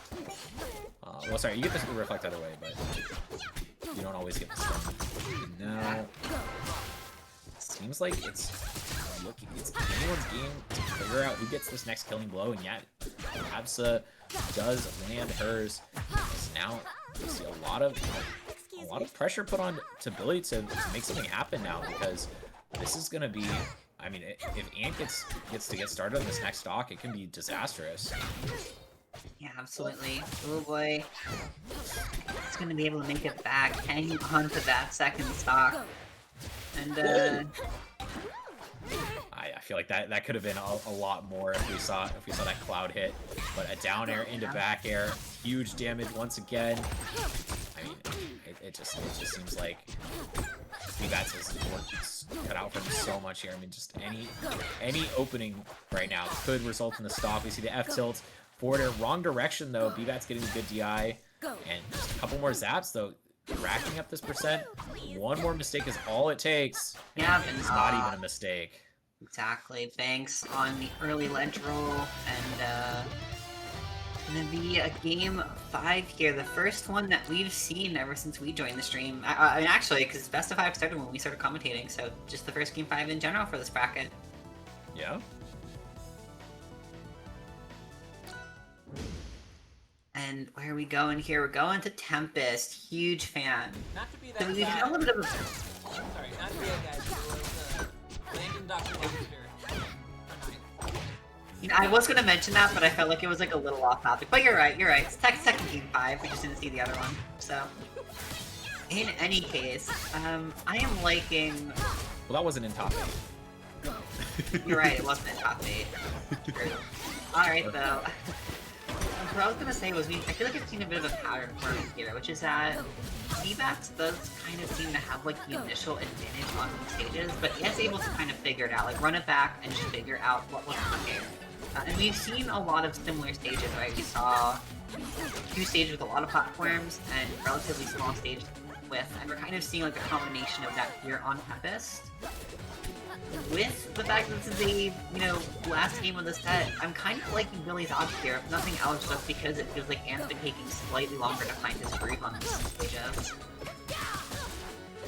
Let's see how Ant is going to be handling this one spot. Yeah, it's just a nice setup there. Still managing to hang on in this game. It's always dangerous when your opponent runs away with an early stock. You have to claw your way back into it. But Ant has seemed really good at staying calm under this pressure, finding his openings, and making sure that he makes the ones that he does get count. Once again, you see just a lot of these little baits that Ant likes to do with the double jump cancel is to bear, as well as the forward tilts plus a baby dash in between. A lot of like slight movements that makes it hard to really track down when you should start your aggression. And yeah, good patience there from Ant, not getting over aggressive into the special getup. Man, these top players, they love their special getups. They love these stuff. I feel like they get punished so hard sometimes, and they still keep going for them. And wow, early stock offense up here. This is the stage you pick so you don't die off the top. It's happened relatively early. Yeah, these factors both relatively fell off the top, and they have quite a bit of kill power to boot back air. That's just another thing that's favorite from DC characters, is factors are so threatening, and it feels like both of them are just going to be looking for one more clean back air to end off this set. The question's going to be who can find it first. Yeah, Ant has a little bit of damage to make up as this floor hug allows a grab out from Bbatts, who catches out the double jump. Ant now in a little bit of a dangerous spot, gets an Omni Tech though and gets out of there. Manages to start up his own combo into a zap, still keeping the pressure on Bbatts, although misses that follow-up cloud, meaning we are back in the neutral as just barely falling out of that up tilt. Big whiff on the down strong, needs an up air, could end it, and yes it does. Game 5 goes in a surprising fashion to Ant, who catches Bbatts stronging in center stage and just gets eaten up for it. Yeah, and so many times this set, it feels like we've seen these minor mistakes get punished, get DI'd poorly, and ultimately net a kill. Just so many times, time and time again, these characters. It's so devastating to just have those minor little missteps make all the difference, but ultimately that's how it went here. Ant going to be moving on to Grand Finals, and I'm sure that Bbatts is going to be fired up to get back there with a vengeance, but it's going to be a little bit before we actually see that, because we are going all the way back to losers quarters here to catch up with our loser side of bracket. We just had Shadowhawke beating OreoCookie off stream. That's going to be the set we're following up on, because we have Shadowhawke and Teri getting ready for stream. And I've got to say, very excited to see this set. I think it's going to be a banger. Yeah, certainly a good one. I think will probably be fairly back and forth. I mean, the last time we saw Teri, it felt like they had a lot of fight in them, but just weren't able to get over that final hump of getting that killing blow. It was just, like, all right. I mean, had a lot of good ideas, but just Ant was always ready with those edge guards, and I think that fighting the same matchup but against Shadowhawke instead, fighting someone who's a little bit less of a little bit of a top player, a little bit not quite as crazy, will be a little bit easier and potentially have more chances. Yeah, I was gonna say the same thing, honestly. Is like, on the one hand, I don't know how Teri feels about this matchup. Maybe it's like, oh my god, I have to find another ABSA. But for all intents and purposes, I mean, you got 3-0'd by Ant, but you're putting up a really good fight. You clearly are primed to play the matchup well.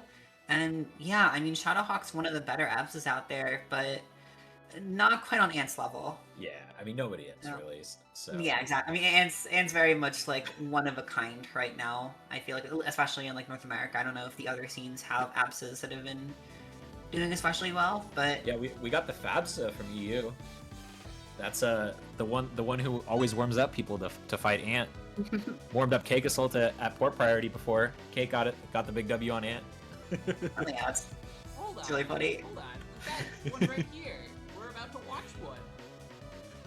Are Wait, the this is- lone New England player still in bracket? Oh, this is That's also true, actually. well, Yeah, we were talking about EU, but yeah. yeah. Shadowhawke's not EU. But Oh, I thought no, you were Chris talking does make a about very Ant. good point though. Shadowhawke is the last New England player left in bracket. So Yeah, good point. Good point. The last one. I mean, this is their week, right? You know, they gotta represent. I know. Gotta keep it going. Gotta go all the way through. What is it? So this is quarters. Okay, so Losers quarters. yeah, top 6. So we had Lulius get 7th. I mean, he's locked in as our second highest placing New England player here. But here it's all to Shadowhawke to just kind of keep it going. And You can't let somebody from Florida win. That just doesn't go over well at all. it would be a little bit tragic. Nothing personal, Teri. At least there's no NorCal players in this one. That's so messed up. I think it started a little bit too early for us. Makes sense. Well, let's see what's going on here. We're getting a spike, and Nice I snag. kind of saw what happened there, but yeah, Shadowhawke using the first hack of the set. That said, we've seen how strong these apt aerials can be against a frail character like Olympia. But the way Teri's playing right now is super slippery, not letting Absa get the combo started at all, and just on the other side, really racking up a ton of percent. I like that little fake out there. I'm surprised we don't see more people parry this Thunder line when they're on the ground. It feels like it's something that could be pretty reactable. I know every time I try it I miss, but I'm not a top player, so you know. Yeah. I have that Yeah, excuse. for sure. Oh, throws the cloud out. I love the rotating cloud. It's so cool. I never see it do much, but every now and then it has like some effect on the game, and I'm always happy. Yeah. Teri using that forward tilt over and over again. It's a powerful move, and especially again, you know, Alpha's also pretty light, so you keep kind of swinging with those beefy hits, and eventually you're gonna find some early kills, and just like that, Shadowhawke down to his last stock. Yeah. Teri's been moving the game quite well here. And yeah, I really like the punish game from Teri. Been kind of creative. You know, it feels like a lot of Olympias. You know, they have like their same combos they go for every single time. But against Absa, you don't quite have that luxury. Oh, okay. Well then.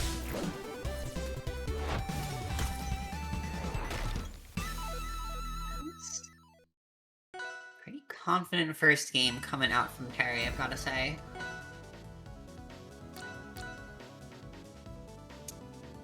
Yeah, that's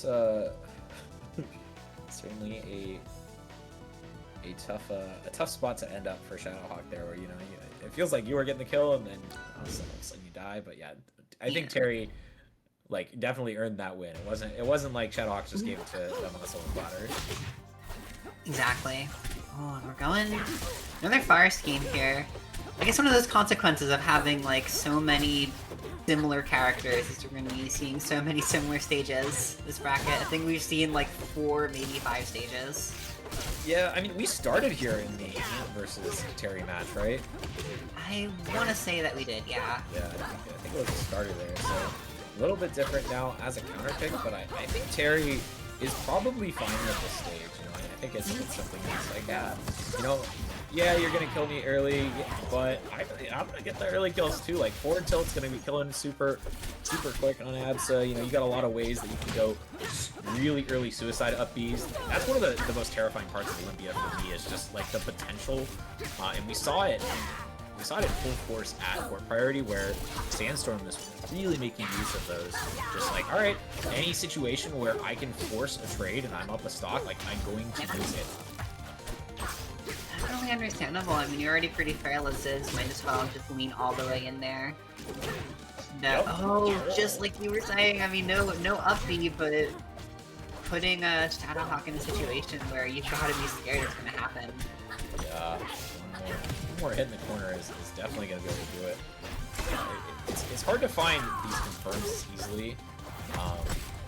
For Olympia, it's one of those things where you don't quite have the same kill confirms as you do on a lot of the other characters, but this one probably works. Hold on, okay, not quite enough.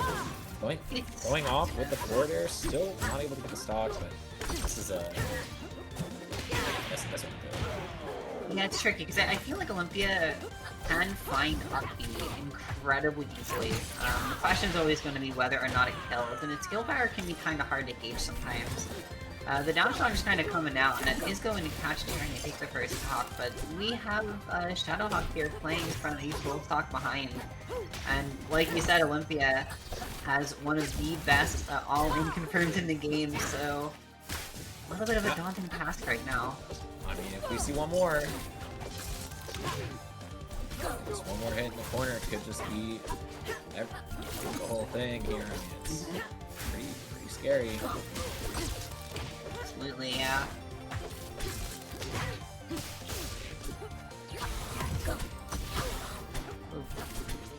Just getting kind of cooked out here, Shadowhawke.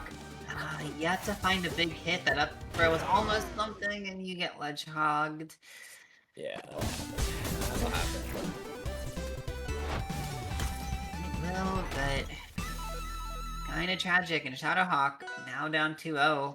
Even if you win the next game, even if you find a counter pick that actually works out for you, you're still gonna have to deal with the stages Teri wants to play on. Yeah, I mean, this is the last hope for New England here. Last possible game one remains from them being eliminated from their own tournament. Gotta be a little bit of spirit bomb energy sent towards Shadowhawke right now. I will send it over here. Are you New England as well? Yeah. Okay, for sure. Gotta see Shadowhawke pull it through. This is an interesting stage to do it on. I think it's a scary one in a lot of ways because Olympia just finds so many new combos here, whereas Absa does find combos here, but I think it's largely about the movement. None of that actually matters because you just kind of ledge hog Olympia at 0 and it's like... I mean, sometimes, you know, you feel the spirit bomb coming towards you and you're like, no, I gotta do this for New England, you know?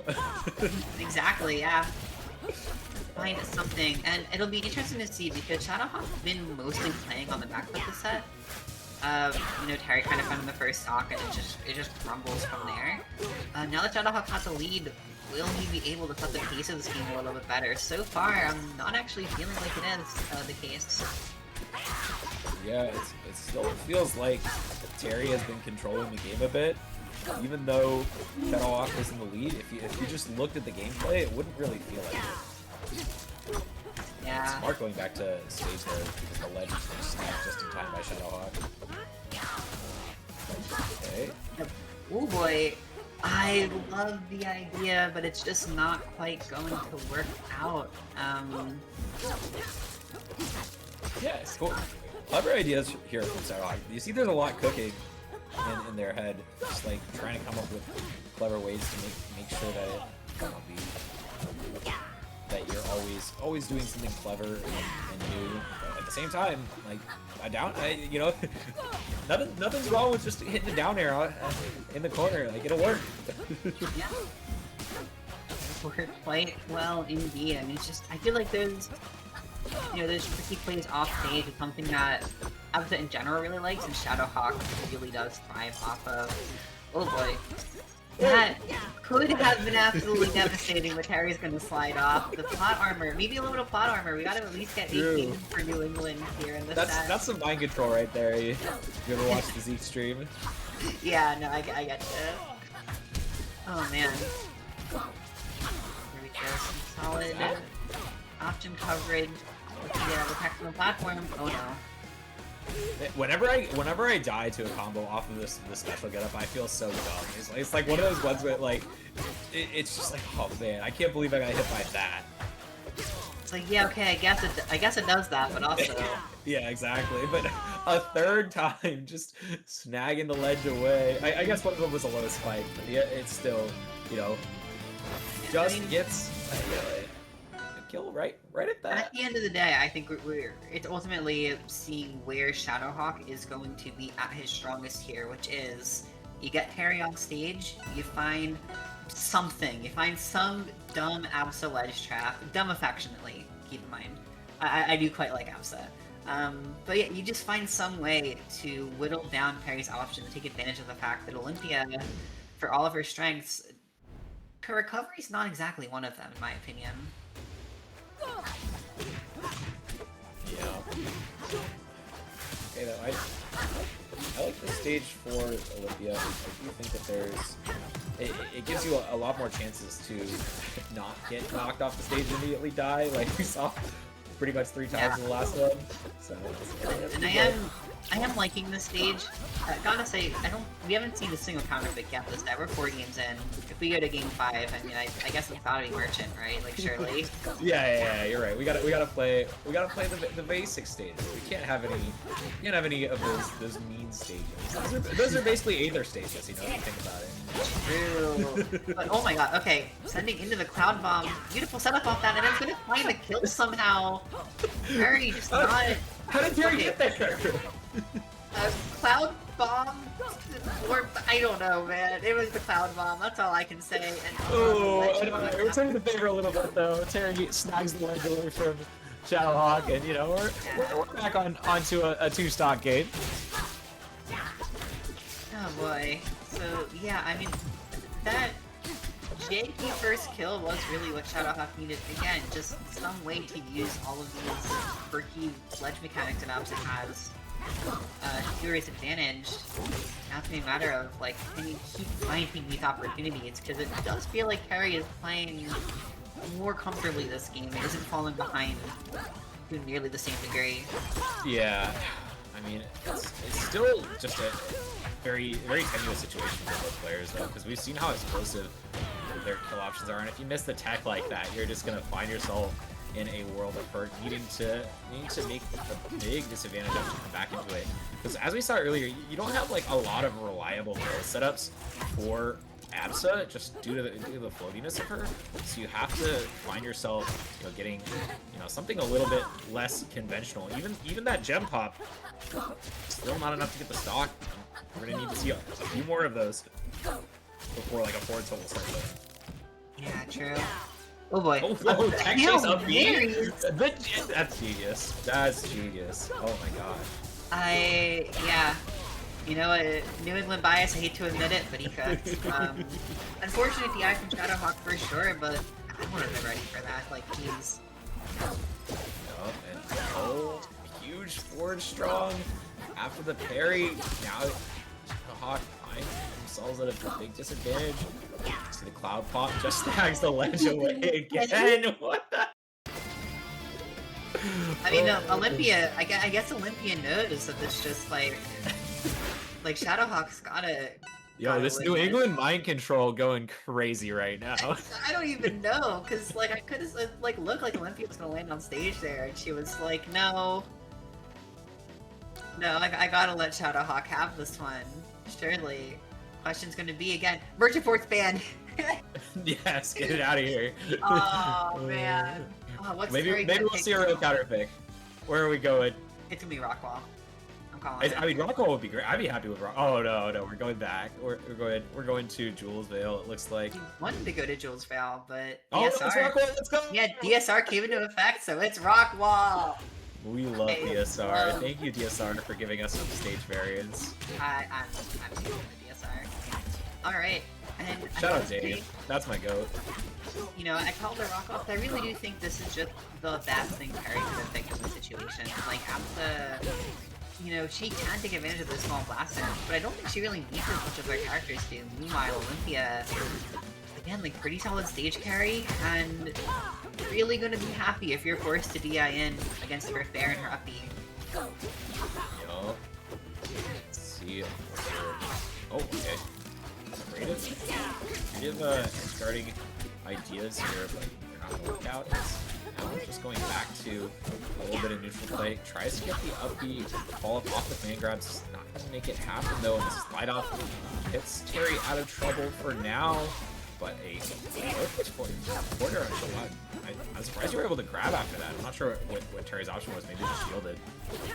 I'm not entirely sure myself, but oh god, the up air. I mean, it's high percent enough that it's not really going to be a huge threat, but I'm just constantly scared that one of these upbeats is going to come out and flip Shadowhawke. Yeah, I mean, as a heavy player, every time I get hit with those up airs, I instantly explode. So I'm always like, oh, you're dead. Oh, no, just kidding. Right, it's a floaty. Fine, surely nothing bad will happen. Shadowhawke good pressure on that shield, but the reward's very lackluster. Yeah, a lot of these times, it feels like Shadowhawke is going for like a preemptive air dodge out because of the fact that the double jump is a little bit slower for Absa. So maybe there's a situation where Teri could win all these air dodges and potentially get something out of it, but just the up throw eventually gets the job done. Not even needing a Krista yet. Like that. I guess it's just the matchup specific thing. You see these really floaty air characters, and you're like, whatever. If all else fails, I'm just gonna up throw you and kill you with it. With my combo throw. Okay, but finally, all the tension from that stock has been dissipated. We are on a pretty even second stock here. Yup. Down there, tries to set up. Still looking for some. Just getting some tech chasing in as a good shield out there. A lot of times we're seeing this DI up, wiggle out tech used by these new players to be able to get out of something that looks like it's going to be a tech chase scenario, and the person who's going for a tech chase is not ready for it, so ends up with a big turnaround. Oh boy, that was a very dangerous up B, but it worked out. And some ridiculous plays coming out from both players here. no one quite finding what they need, but this means they're gonna have to play a little more clean. Squad dodges the Ash Frog. This gotta be go, right? Yeah, just have to be... Okay, last stock here, game 5 for Shadowhawke, putting New England on their back. I know, full weight in the region here on this one single Absa stock. A very frail thing to be banking on, but... Well, that looks good, but not the right spot. Still though gets the F tilt into F strong, the Olympia exclusive. And now... Hey, I didn't know that was a thing. Yep. It's like Absa, like there's combos that are only true on Absa and there's combos that are only true on Olympia, but they're the opposite. Yeah, so it seems, and here we are, Shadowhawke building up a percent lead, but percent leads are a fragile thing against a character with the combo ability of Olympia. Just got off the ledge. Okay, because so a lot of times I think that was an attempted ledge dash, but just Absa's ledge dash being a little bit slower because of the way the double jump cancel works. And yeah, a little bit less invincibility, harder to be perfect on, and yeah, that's sometimes you get called out, and that time it was the whole set of wow, what a play from Teri. What a play indeed. I don't think any of us were ready for it, and that's why Teri did it. It was a very well placed F strong. Yeah, everybody in chat got hit by that one too. Yeah. Even the script got hit by that F strong apparently. And with that heartbreak of no New England in top 4, the closest we're gonna get at this point is Bbatts in like New York or New Jersey or whatever. That's his jersey, right? I think he was, yeah.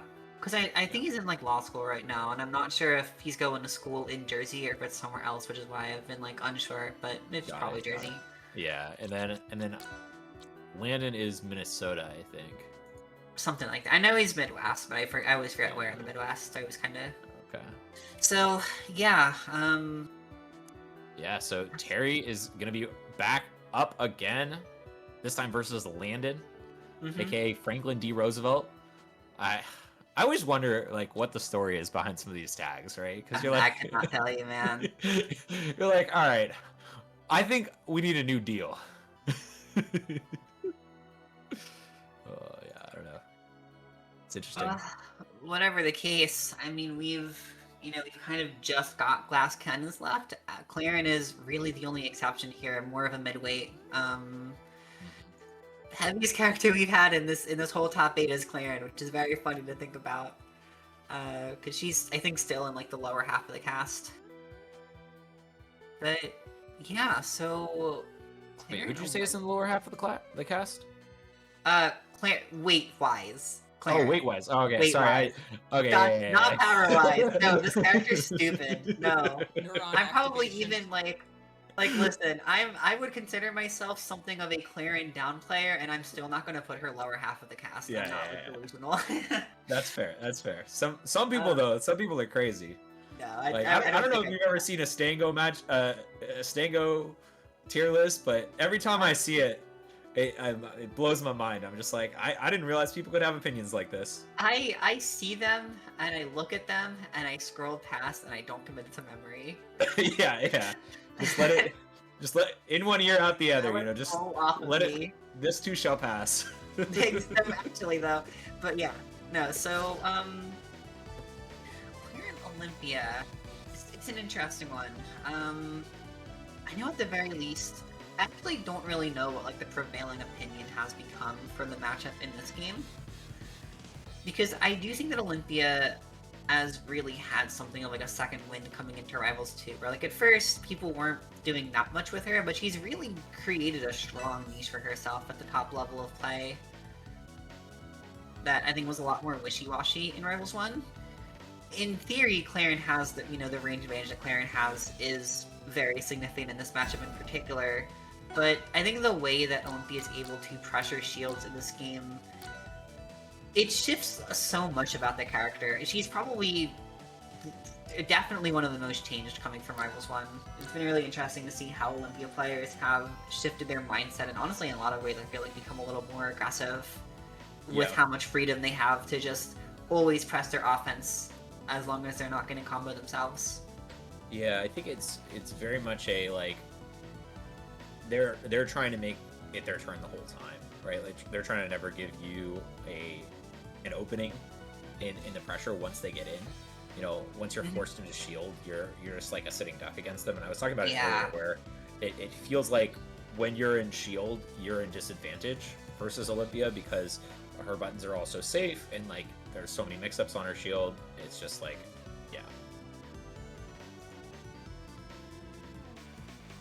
it's a tough spot. It very much is. It'll be a matter of Teri to really force the offense here against Landon. But we've seen has still been playing very well this bracket. Wasn't able to find a game against Ant, but I mean Ant's one sitting in Winterside Grands right now, so it's really Landon's time to shine. Let's see how Landon is gonna approach this matchup. As Teri feels like it's been really hard to pin down for a lot of these players so far, and have gotten a lot of good like non-traditional openings. It felt like out of Olympia, a lot of just like forcing you into a bad spot and getting a nice little read versus going for a lot more traditional bread and butter combos. Reminds me a lot of Corn Cycle. I don't know if you ever watched Hop On, but Corn Cycle does like a lot of creative Olympia setups. I feel like Teri plays kind of similarly to them. Gotcha. I don't think I've seen Corn Cycles play, but yeah, interesting to think about. Ooh, I have Tilt sending Landon far off stage, but yeah, he just got the side here. He set off that crystal. Yeah, so many like big hitboxes right there to make it difficult to contest that one. It's similar to the Olympia up B, it feels like, where it's just like this massive hitbox all around, hard to really contest. But speaking of Olympia up B, gets the stock there, evens it right back up, and now we're gonna see who lands their first opener on this next stock. Absolutely, it's Claire National. All right. Yeah, I mean, boy, it knocks down. Very scary. Whoa! That's probably Yo, the thing. that Yeah. does it. Nice neutral B. All right, I like that idea from Landon. Yeah, I think that's something we've been. I feel like something I've been seeing from Landon a fair bit is trying to really push what you do with those like uncharged neutral specials. Yeah, I think it's a move that, while it's slowly being explored more, has been underexplored a lot with this character. And yeah, there's another one right there.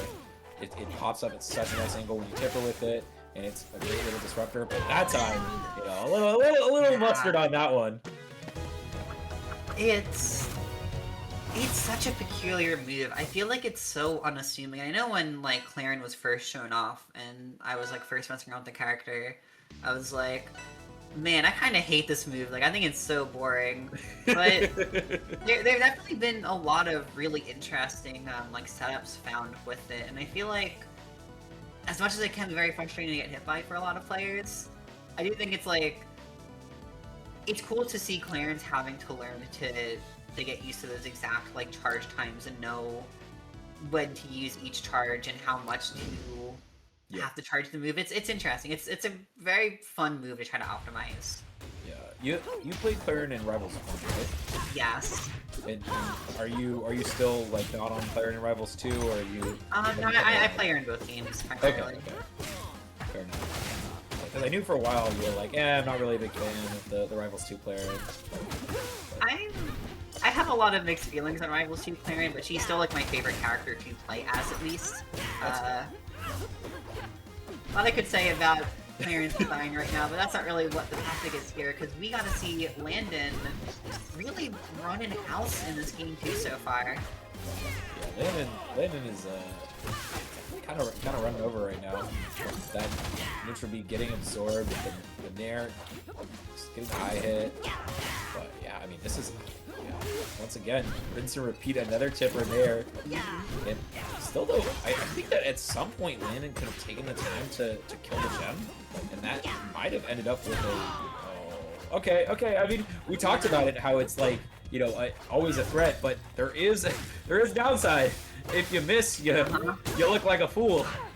Absolutely. And I mean, that's the thing, like, especially with us talking about earlier, I totally see why Teri was going for it. That would have been a great way to even up the game, and now you're just even further behind than you were before, Landon. Oh, no. Well, okay, you technically got the suicide up you there, when you were behind. This wasn't the one you were looking for. Absolutely not, and Landon is just recognizing, oh yeah, the lead's even bigger now, despite me losing a stock, and gonna be running with that. This is Teri, I mean, kinda kill percent, like, you get hit by the wrong setup, and you are going into game 3 quite a bit down. Okay, that could have been it. Didn't quite get the finishing blow, but still has a chance here in the corner to get the double up air. Okay, not gonna get the tipper on the second one Landon was looking for, but could have held ledge to get the stock. Still gives Teri another chance. That time though, that setup from Teri not gonna work out. We've seen it multiple times. Teri go for that exact thing where they'll go for the big charge on the focus attack, but now way off stage. Not gonna get disrupted. Still has a chance to get the stock here. But I mean, 165. We're at the point where like tipper F tilt's gonna start killing. Tipper up tilt. It's really hard. Oh yeah, or you could just plummet to your death. What about just plummet to your death? Is that an option? Is that one on the table? Apparently it's on the menu. Yeah.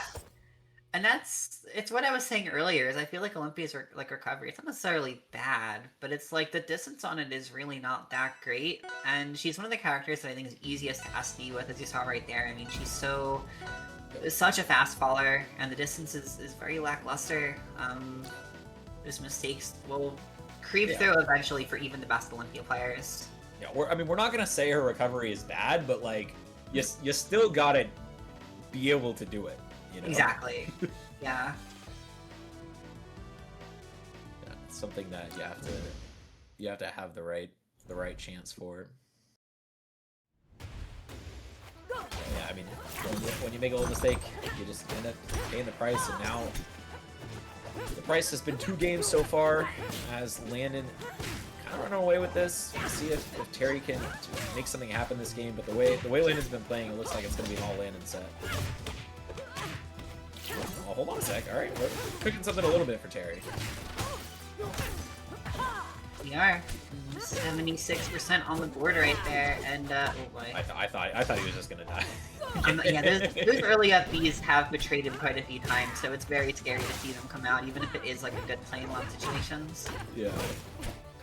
Yeah, I mean, the thing, part of it is like you don't want to just like utilize your double jump right away, because sometimes, you know, using your FB first, you know, not spending your resources can be better. So I get it, but at the same time, ew.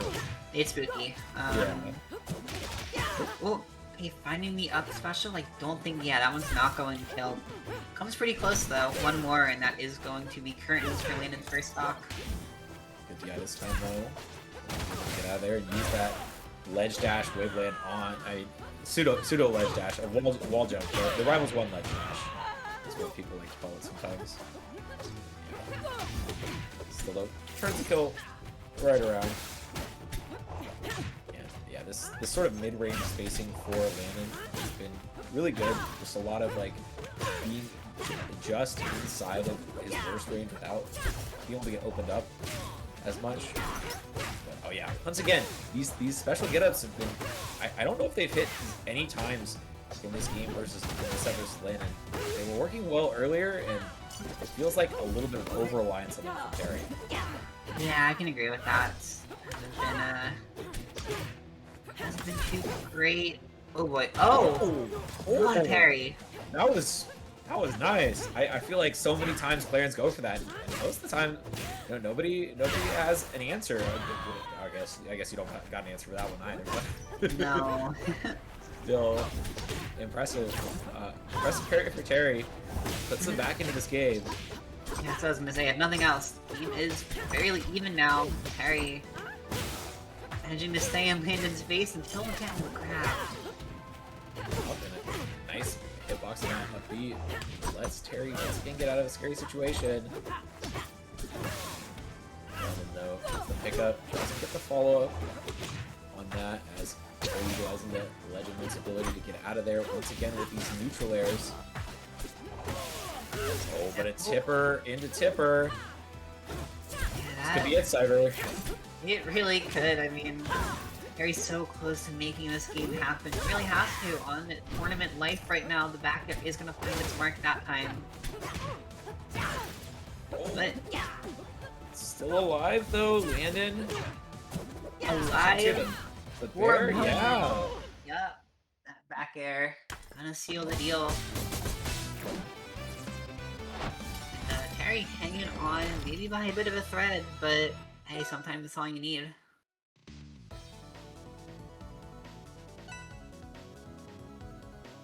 Yeah, I mean that's wow. Yeah, I mean a nice little couple stocks. It just felt like Teri found the little bit that he needed to stay into that game, and he just kept holding on, and I mean that worked out perfectly there. And now we see a game 4. I think that, you know, we might. Do you think that there's going to be like a big difference in the stage counter pick here for Landon, or is it going to be relatively similar? Honestly, I think it's probably going to end up being fairly similar, all things considered.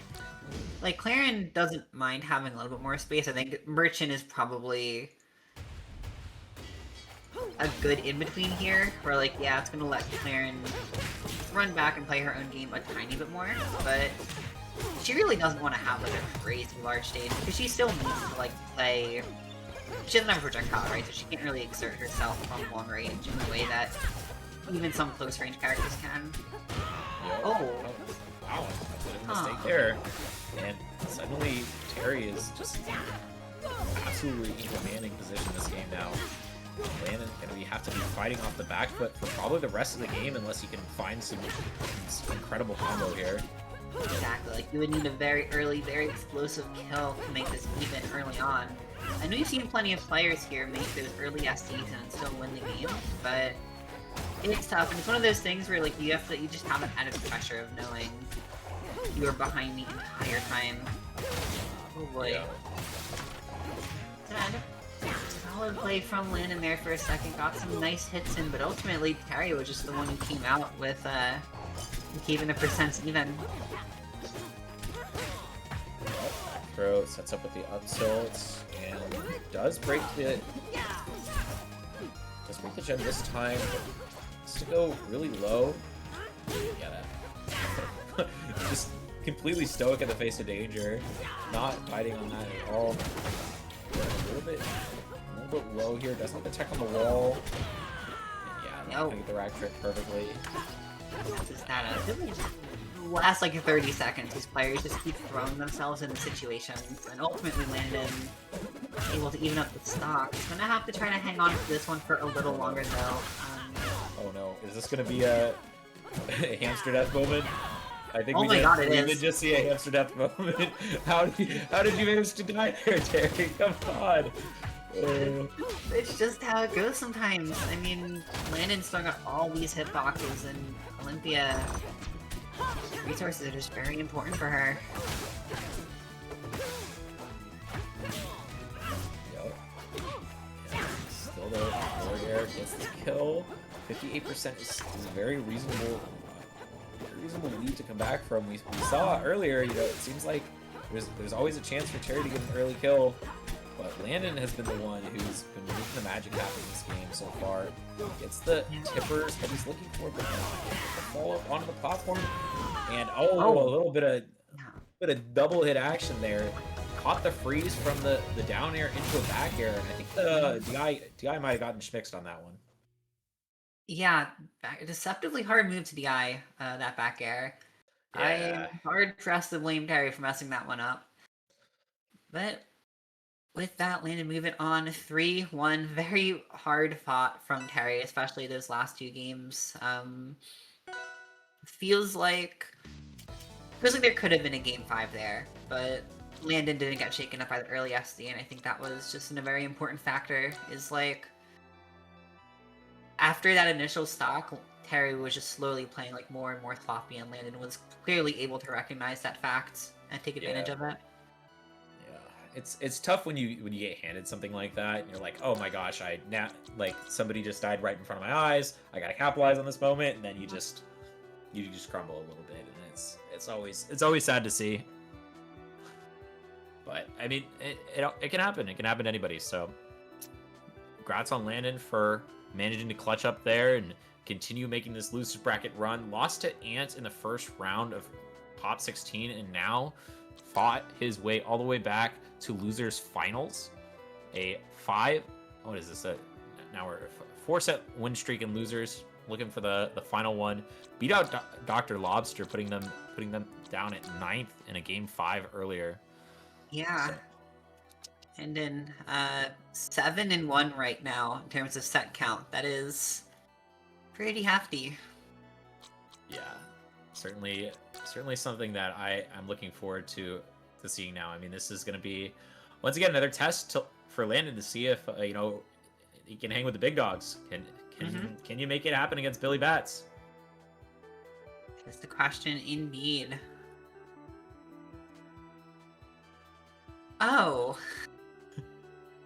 there's a hotfix. Wonderful. Well, guess we're gonna get that installed real quick. Yeah. All right. Yeah. I wonder what it's fixing. Hopefully, tournament. Well, there's just so many things that are broken that it could be any of them. Why are they doing a hotfix at? Like, I know most of the devs are West Coast, but even then, that's like 7. Why are you doing a hotfix at 7 p.m.? You know, that's not the worst time I've seen somebody work. Fair enough. Still, that's It's a very late one. Well, we'll see. Hopefully, I feel like we're late enough in the bracket that it's like you're probably just going to keep doing what you're doing anyway, just in case it's not working properly. It's like... Yeah, I mean, the issue is if you push the hotfix and it's broken at 7 p.m., it's like a lot worse. Oh, let's see. So new hotfix, not being able to pick a tag online, Okay. trigger tricking for GameCube. I don't know what that means. I don't play on GameCube. Added support for GameCube controlling triggers. Fix not being able to cycle forward with right bumper. With your palette color and casual queue. Input display toggle is now accessible and replaced. So nothing for... Pretty much nothing for our purposes, it seems. Yep. Unless you're a GameCube player, I guess. And you want to change your controls mid-tournament? So, let's see here then. In any case... Fleet versus Claren. Why did I say Absa? Too many air characters this tournament. Yeah, I mean... You know, maybe Landon will be the air character slayer. You know, maybe Landon's gonna come through and maybe cut down the skies. It's tricky. I mean, he lost to Did lose to one. He lose to Ant, so that was close. That was close. Tough. It was real close. I could have gone either way. 3 of a close. I mean, I can give you that. So one thing I think is interesting about this is, again, like we talked about it a bit with Absa, and I think it applies with Fleet as well, where the matchup's like theoretically pretty good for Claren. However, the edgeguard, pretty bad for Claren. And I think Bbatts as a player, more than anyone else, is, you know, potentially still the best Fleet player. Probably still the best Fleet player. I have seen Bbatts just eviscerate Claren off stage. He is so good at this edgeguard, it's kind of horrifying. Every time I see him play against a Claren, it's like, people really saying this matchup winning for I know. for Claren? He really makes me second guess the statement, because oh my god, this dude is unreal at the Claren matchup. Yeah. Which is tough. I mean, for all intents and purposes, especially with the Adam DQ, I definitely see Bbatts and Ant as like the clear top 2 of this tournament. Like, these are the ones that are going to be duking it out for that first place finish. Landon is a player that I think is close to that skill level. We've talked about it. He's not that far off. But this is going to be a mountain to climb, because any little mistake you make and you're slipping all the way back to the bottom. Yeah, I mean, still, Landon already getting this 3rd place secured is no small feat. To be Absolutely. clear. So, I mean, even if this run ends here, it would still be impressive. However, I don't think Landon's looking for just impressive. I think he wants it all. Yeah. I have to go into it to see what he's able to pull off here against good old Clarence Slayer, Bbatts. Yep, now Landon has found their way on stage. The up tilt up air. Something that... Oh, okay. Gets that double up air. Oh, he goes for the nair. Interesting choice. I'm a little surprised to see that compared to something like the delayed up air hitting the side hitbox that we normally see. But we got there. Going for, once again, these like tricky little like ledge drop neutral Bs, trying to disrupt the recovery. Still have not seen the killing blow. Looking for the tipper back air down strong. However, just a non-tipper in the corner is going to work out well for them. And now Landon has found his way on stage. Just, racking up even more percent. Hold on a second. This is looking really good for Landon. Some nice damage there, but ultimately gets sent off stage for his troubles. Last thing you want to see. This is something that is dangerous against Fleet. Is you get grabbed in the corner, holding in.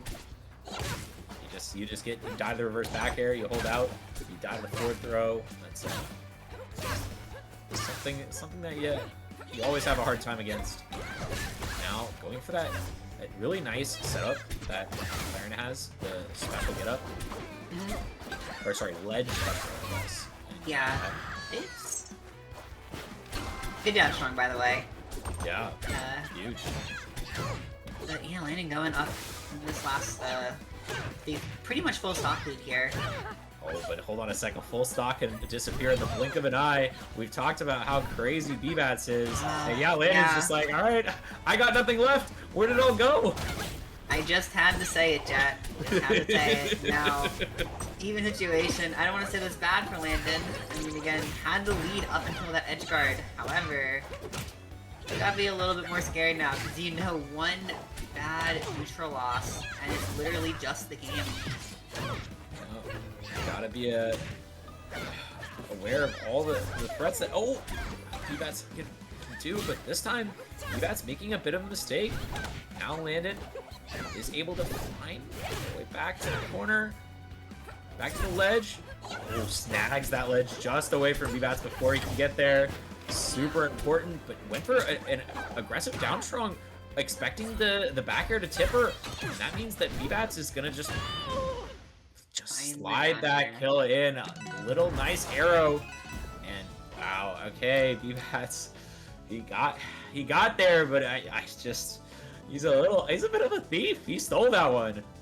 Yeah, I mean, I can totally agree with that. It's tough, and Landon's gonna be like, no, I mean, for the first half of that game, I was playing great. I want to just try to refine that a little bit. Maybe, you know, if you can just figure out how to not get thrown off stage at literally any point in the game, you're gonna do great. Unfortunately, that's really hard to do. We're humans, we're not perfect. So... Oh no. That's just so brutal. Like, the moment you start talking about it, he just dies at 0 again. I know, because I mean, that's the thing, is like, I knew it could happen, and I'm like, well, there you go, sure enough it happened, because that's just the monumental hill that you have to climb when playing against Bbatts, especially. That, like, no matter how well you're playing at any point in the game, it's so easy for things to fall apart, and here we go, that's like 4 up airs right there. And that's with, so Landon was doing the like, oh, I don't want to get sent too far off stage DI, so Bbatts was like, okay, you know, you don't want to get sent off stage, what if you just keep getting sent up? Yeah. Up's not the place you want to be, homie. And then he still sent you off stage anyway. Like, yeah, man. That's great. There's no right answer! There's no right answer. It's so difficult. Somebody put a multiple choice out, and they were all wrong. Oh no. Bbatts finally gets hit to the corner. Still doesn't lose the stock though. And yeah. Oh no. Is this just dead? Is there no no limits to the power of Bbatts? You know, you'd really think there is, but so far it's not feeling. And to drift back to ledge too. Oh man. Okay. Finally gets one kill with a ledge hog, but man, Landon is just a million miles behind here. And just, I mean, he's getting these great combos. Like, this is awesome. You get 47% off a grab. That's great. You know. Yeah, especially against like a floaty. That's honestly not easy for Claren to do a lot of the time. So it's like it's solid, but. Too bad, you messed up a few times. You messed up like 3 times. And this is the situation you're in. And he's too high percent for that to actually combo. Somehow Bbatts throws the stock away. Landon with a single shred of a chance, and it's gone. And it's gone. Why did I say a thing? Why did I say a thing? I'm just... I shouldn't have said anything. My bad. It was extremely unlikely. Didn't have to go that fast, but, you know, it happens. With that said, we're abandoning Godai Delta. It's not been working out. The Jules Veil, a little bit different here. A siege that I think, you know, moving platform could make it slightly less consistent in some ways, but it's a comfort for many, it's a conversation for many characters for a reason. Oh. Okay. Sure. Yeah, we'll take it. You said a lot about the edge guard, you know. It really is Bbatts' favorite for the most part, but every once in a while, you will catch the fleet sleeping off stage. Yeah, and that's sort of like the gamble that you play as fleet, right? Like, you have to go to the ledge sometimes, because if you don't go to the ledge, they'll just... If you never go to the ledge, they'll just always cover stage. And, you know, but if you do... very occasionally you'll get it stolen away from you, and Landon's been very, very fast and really effective on getting those. Great honest attack. Means that he's gonna be able to get out of that spot, but just kidding, he doesn't get out of anything. He just gets picked up and instantly murdered. It's so devastating, because on the one hand, I feel like Landon has been DIing in on this down throw way too much. Like, it's been kind of one of the banes of his existence this set, but it's also difficult, because, quite frankly, I'm not actually sure how much freedom player has to DI out, especially if you're, like, down resources. Yeah, I think that it's more freedom than... I mean, yeah, you can do it a little bit, like... It's better, he's gotta be doing right? it more. It literally, if I had to blame the way the sets goes on one thing, I'd honestly be inclined to say just get out there DI in at ledge. But again, it's difficult. I mean, this game is even because of that early mistake from Bbatts. And realistically, I think both of these characters, with the caliber of player that these two are, one mistake could make all the difference. We're seeing Bbatts take a lot of damage off stage, but does ultimately make back. Yeah, and now Landon's getting tech chased. It's DI is in again, but doesn't get punished. And oh yeah, the Ash Strong covers that tech in place. Bbatts is it gonna be actually able to catch Landon in the corner this time, getting the right DI? Oh, and the Nair though, so sneaky, so hard to get rid of. And yeah, just a double snipe with the arrows is enough. 1, a 2, and a 3. Bbatts can move it on to Grand Finals for that run back with Ant. Like I said, fired up. Probably not very happy about losing that one. And we'll be coming back with a vengeance here as we move into our Grand Finals of the tournament. Yeah. Grand Finals is going to be a rematch once again. We saw a Game 5 set earlier from these two players, but no surprise, it's going to be Ant versus Bbatts. They lost, I mean, like, what is it, one total game against everybody else in the tournament? Yeah, I think just one game to Torna in top 16. I don't know about pools, but I don't imagine either of them dropped any games there either. Just checking to verify. So. Yep, no games dropped. So one total game dropped to anybody else this tournament between these two. Yeah. Standing head and shoulders above the rest. It's going to be Bbatts and Ant. Absolutely, yeah. And it's tricky. Player 4 color. You know, I haven't, like, seen that in a tournament, I don't think. It's kind of gross. I'll be honest. I didn't want to say it, but I agree. I'm not a huge fan. In any case, yeah, let's see how this goes, because in that winner's final set, right, I think we saw a lot of... Bbatts was playing very well, but Ant was just adapting phenomenally. It felt like it was consistently Bbatts had a pretty good start, and then Ant just figured it out more and more and more, and was able to ultimately snowball those adaptations into game wins and eventually the set win. So that's a really scary prospect when Ant has the winner side Grands aspect to work with, that he can actually lose the set and still have another shot at it. Yep. I'm inclined to say that I feel like Bbatts is going to have to come in, like, winning as quickly as he can, because the longer the set goes on, the more I'm going to be feeling like Ant has the advantage, personally. Interesting. Okay. I like that. I like that idea. Yeah, I mean, we'll see. Going to this small stage to start off. I think that, you know, it's funny. It's funny that you say that. You think that Ant is going to be the long-term beneficiary of the set going on? Because I always feel like every time I watch Bbatts play, like, the longer a set goes, the better he does. But I think I tend to agree, specifically for this matchup. But we look at the way Bbatts is starting off, and he's started off hot, you know, coming off that win against Landon, that, you know, a nice 3-0 victory, despite some little mishaps. Just Bbatts is not slowing down in the slightest here. Back air catches the jump out. We saw it a lot in the last set. Right near the end, he was catching Ant go for, like, the high double jump into Cloud. And so now Ant's going to have to really change up the playstyle if he wants to get out of these corners a bit more effectively. For now, he has dealt 24% and taken and lost almost 2 stocks here, Sunrise. Yeah, it's a very tough start indeed. And Bbatts just kind of swinging here, trying to find any way to open up another kill confirm. Oh. And almost finds it right there. Not even a kill confirm, just, yeah, oh, there it is. The raw kill. 1 minute and 20 seconds in, and Bbatts already up 2 stocks. Yeah, and I mean, eventually it feels like Ant's gonna get the stock. You know, right now it's a pretty good spot to be able to get it, but doesn't even find the ledge dash on in time.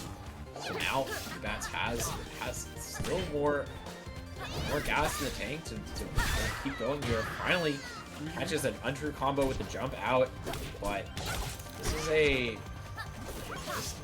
I'm not gonna say it's impossible, but this is just not gonna be Ant's game unless Ant just goes absolutely bonkers right now. Yeah, it's a little grim for sure.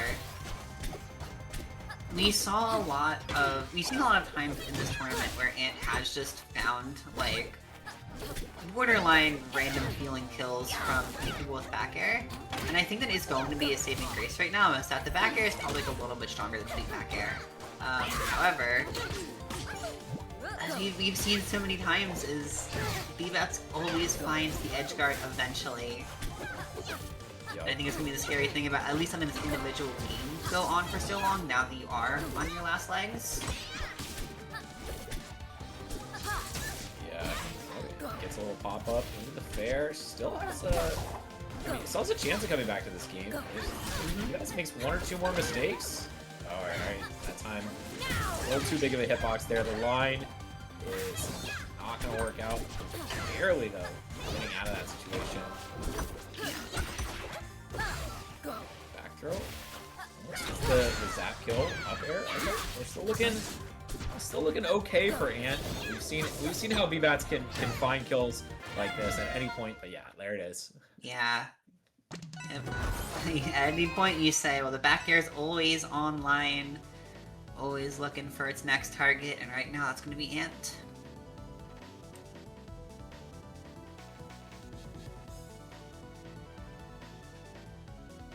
Yup. Alright. And, yeah, Ant looks good here. But, sorry, Bbatts looks good here, but I think that Ant was coming alive a lot more. I mean, that's sort of what I feel like happens a lot when you come in from winner's bracket and your opponent comes in from losers. Like, it's been a while since Ant played. It's been like 45 minutes. Right. You know, there's been a lot of sets. And maybe, probably was still practicing, probably was still, you know, keeping his hands warm, but it's different than playing in brackets. So near the end, Exactly. I sort of saw Ant coming alive, getting some sort of stuff happening, but like, you know, let's see how this next game goes before counting anything out. Great Already. now. I'm already liking how Ant's playing this game. Just a lot of double jump cancel back into and then F tills and a lot of things like that. It's been really good so far for it. Yeah, that's one thing that's really nice about Apps' zoning, is that I would argue it has significantly more flexibility than Fleet zoning. Being able to just kind of hang out in the air and put the cloud still basically anywhere you want on screen. Ooh. However, Fleet swinging with Reckless Abandon right there, and it is fully paying off. Bbatts is at death percent here. We'll have to be a little bit careful, but gonna take salvaging and finding the first blood in this game. Oh, not there. Gets the job done here. And okay, I mean, we're just gonna see a lot. I feel like we're gonna see a lot of like trading back and forth in stocks at this point. You know, it's very much a gamble to get your opener in this matchup. Like, there's nothing that really feels like it's guaranteed. So you're sort of guessing and swinging a lot, especially especially online, where you don't quite have as much liberty to react to things. So Yeah. I think that's going to result in a lot of trading, a lot of back and forth, and I mean, just exciting gameplay overall. Which I feel like some people will say, oh, you know, 2 air characters, it's like a little boring. But I don't agree with that statement at all. I feel like, especially in this matchup, they've been swinging non-stop since the moment with said go. Pretty much, yeah. Oh, great call out of the jump. And using that neutral air, lasting a long time. I think that's actually might have been able to get an up strong there if he had been aware of that it was going to hit. But a great catch with the nair. Bbatts still looking good in this game despite that early lead from Ant. Yeah, that's the thing that Bbatts has gone for a lot. He throws out a tornado and then immediately forward strongs or charges a forward strong. So you don't know if you can run up and parry, and that's just like, it's worked out really well. But that time Ant sniffed it out and was able to get a punish, and now has been capitalizing it for a ton of damage into the forward tilt, and just gets that stock super clean from Ant. Yeah. We got 1-1 here. And I'm feeling a little bit of deja vu from that game 1 where it was, you know, Bbatts at the first game, after the second game, they kind of start trading games, but Ant ultimately snags the victory at the very end. Gonna be keeping an eye out on if that pattern continues as we go into game number 3. This was Bbatts' counter pick as well. Deciding, no, I still do like this counter pick quite a bit. It worked for me well enough in the first set.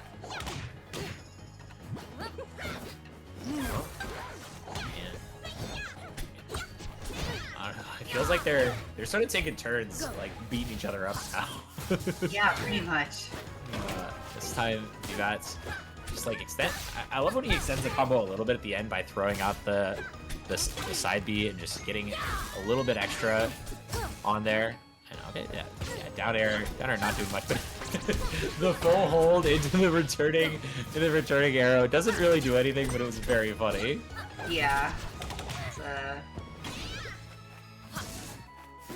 they're having fun here.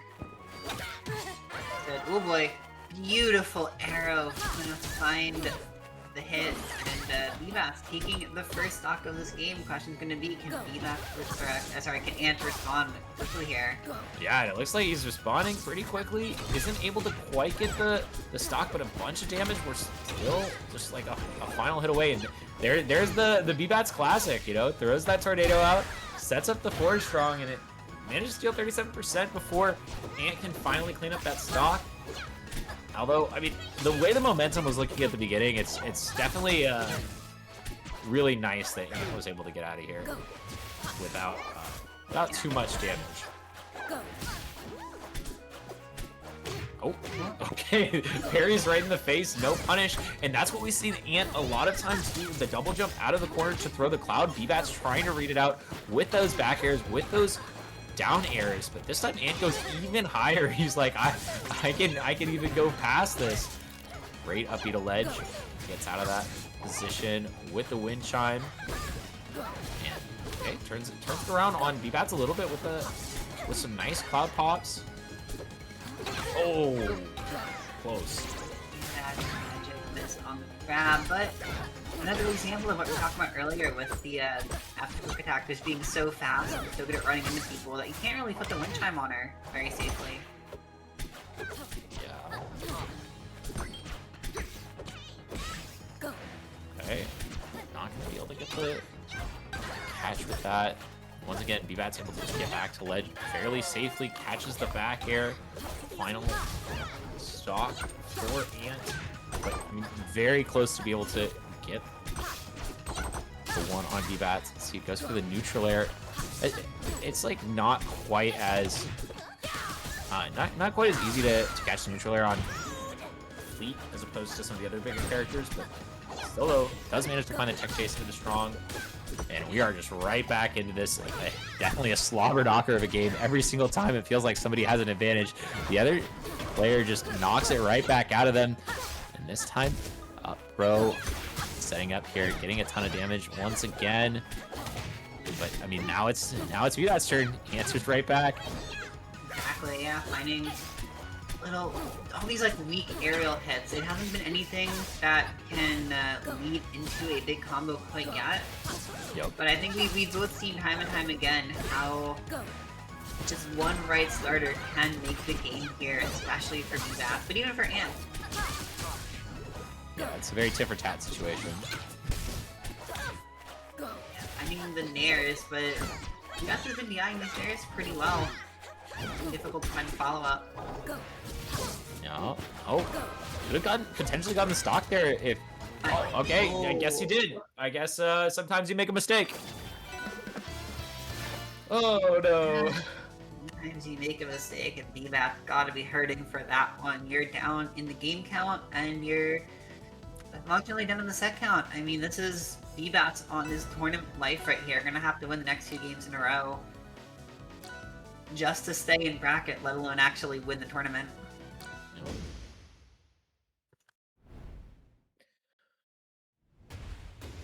Okay. This is despite that, hot start in game 1, like I said, you can't really judge what's going to happen in a winner's side of grands until after you pass the second game, and it looks like Ant is the one who's warmed up to it. And yeah, your prediction came through. The more the game goes on, the more Ant has benefited. Yeah, I really couldn't tell you what it is specifically between these 2 players, but again, the adaptations have been phenomenal from Ant. And here we go, this first stock was absolutely brutal. Just that felt confirmed there. It's, tried and true for Absa, and Bbatts is gonna have to find an answer pretty quick. Oh, he's not gonna find anything because he's dead!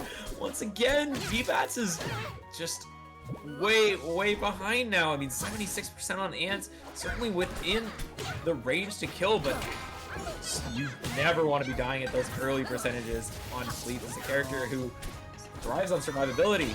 Oh, okay. Alright, Bbatts. How did you make that work? It doesn't kill though. Good DI from Ant, even surviving the Nair here, but doesn't get the double tip. I guess it would have been a close call even if he did. So, Ant down on stock, but Bbatts has lost 2 stocks, so it's like, all things considered, I don't know, it's probably pretty happy right now. I mean, wait, hold on a sec. We're not quite done yet. His Bbatts is still, he's hunting down Ant. His aggression is turned up to 11 now, and he slides off the platform and almost gets that reverse up B hit. Oh my gosh, that would have been a great way to even it up. But finally, Ant is going to find a couple little tickles onto Bbatts. Up strong, not going to connect. Still, Ant is a couple more hits. Bbatts in danger, but catches the down B air dodge out for Ant.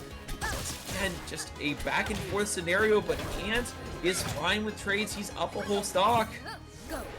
Absolutely, yeah, and up the whole stock, and Not For Nothing has Bbatts at a pretty decent percent to find the kill. Like, yeah, okay, you are dead there. This is a little scary, but you just go for the up air while you have the iframes, and that is totally gonna kill a floaty like Fleet. Well done indeed for Absa, taking it in 2 sets, not getting reset despite that early one, and yeah, I mean it's really nice work there for Ant, who just clutched up at the end. I mean, found those early stocks, and yeah, I mean that's what it's all about. Finding the early stocks, playing to your win conditions, and yeah, I mean just that's sometimes happens. It's a tragic way to end the tournament, but hey, Ant's definitely gonna take it. Absolutely, Ant peeking the first place finish here in the New England online series. That's not actually the name of the bracket. I don't know why I call it that. New England Rivals of Online Weekly. Online Weekly. Oh, I thought it was Rivals of Weekly. The anniversary of New England Online Weekly, all the way from Florida. Yeah, and I think that means what does Ant win? $100 out of the 200? I don't know what the prize split is. That would be. I think it was 150%. Yeah, $100 for Ant. Well, yeah. Nice work to him. And shout out of course, to Kreestab for putting this together, and all of the people who donated to the pool. Who was it? It was Triforce, Kreestab, DrLobster, and Dirtbag Carlos putting $50 in each. So thank you all for making it happen, making this a poppin' anniversary weekly for Nero. And yeah, I appreciate you having me out. It was a good time. Yeah, huge. And I mean, honestly, not only shout outs to Kreestab for hosting this specific like rendition of the event, but also just going strong all year, giving all of us Northeast players, making sure we're eating good here. Even if it's hard to get out to locals, you always have this as an alternative to compete with the many, many strong players we have up here.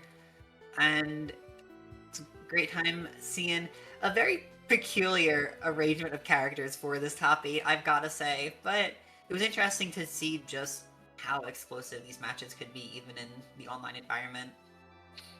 Yeah. I mean, I really like watching those Ant versus Bbatts sets. It was so back and forth, and I Landon coming so close so many times versus both these two players. I really want to see Landon succeed. They're a really impressive player. So nice work for Landon getting all the way up to 3rd place, and I hope the next time they can take it against Ant or Bbatts. But for now, yeah, that's gonna be it. Thank you so much for watching, everyone. We'll see you all next time.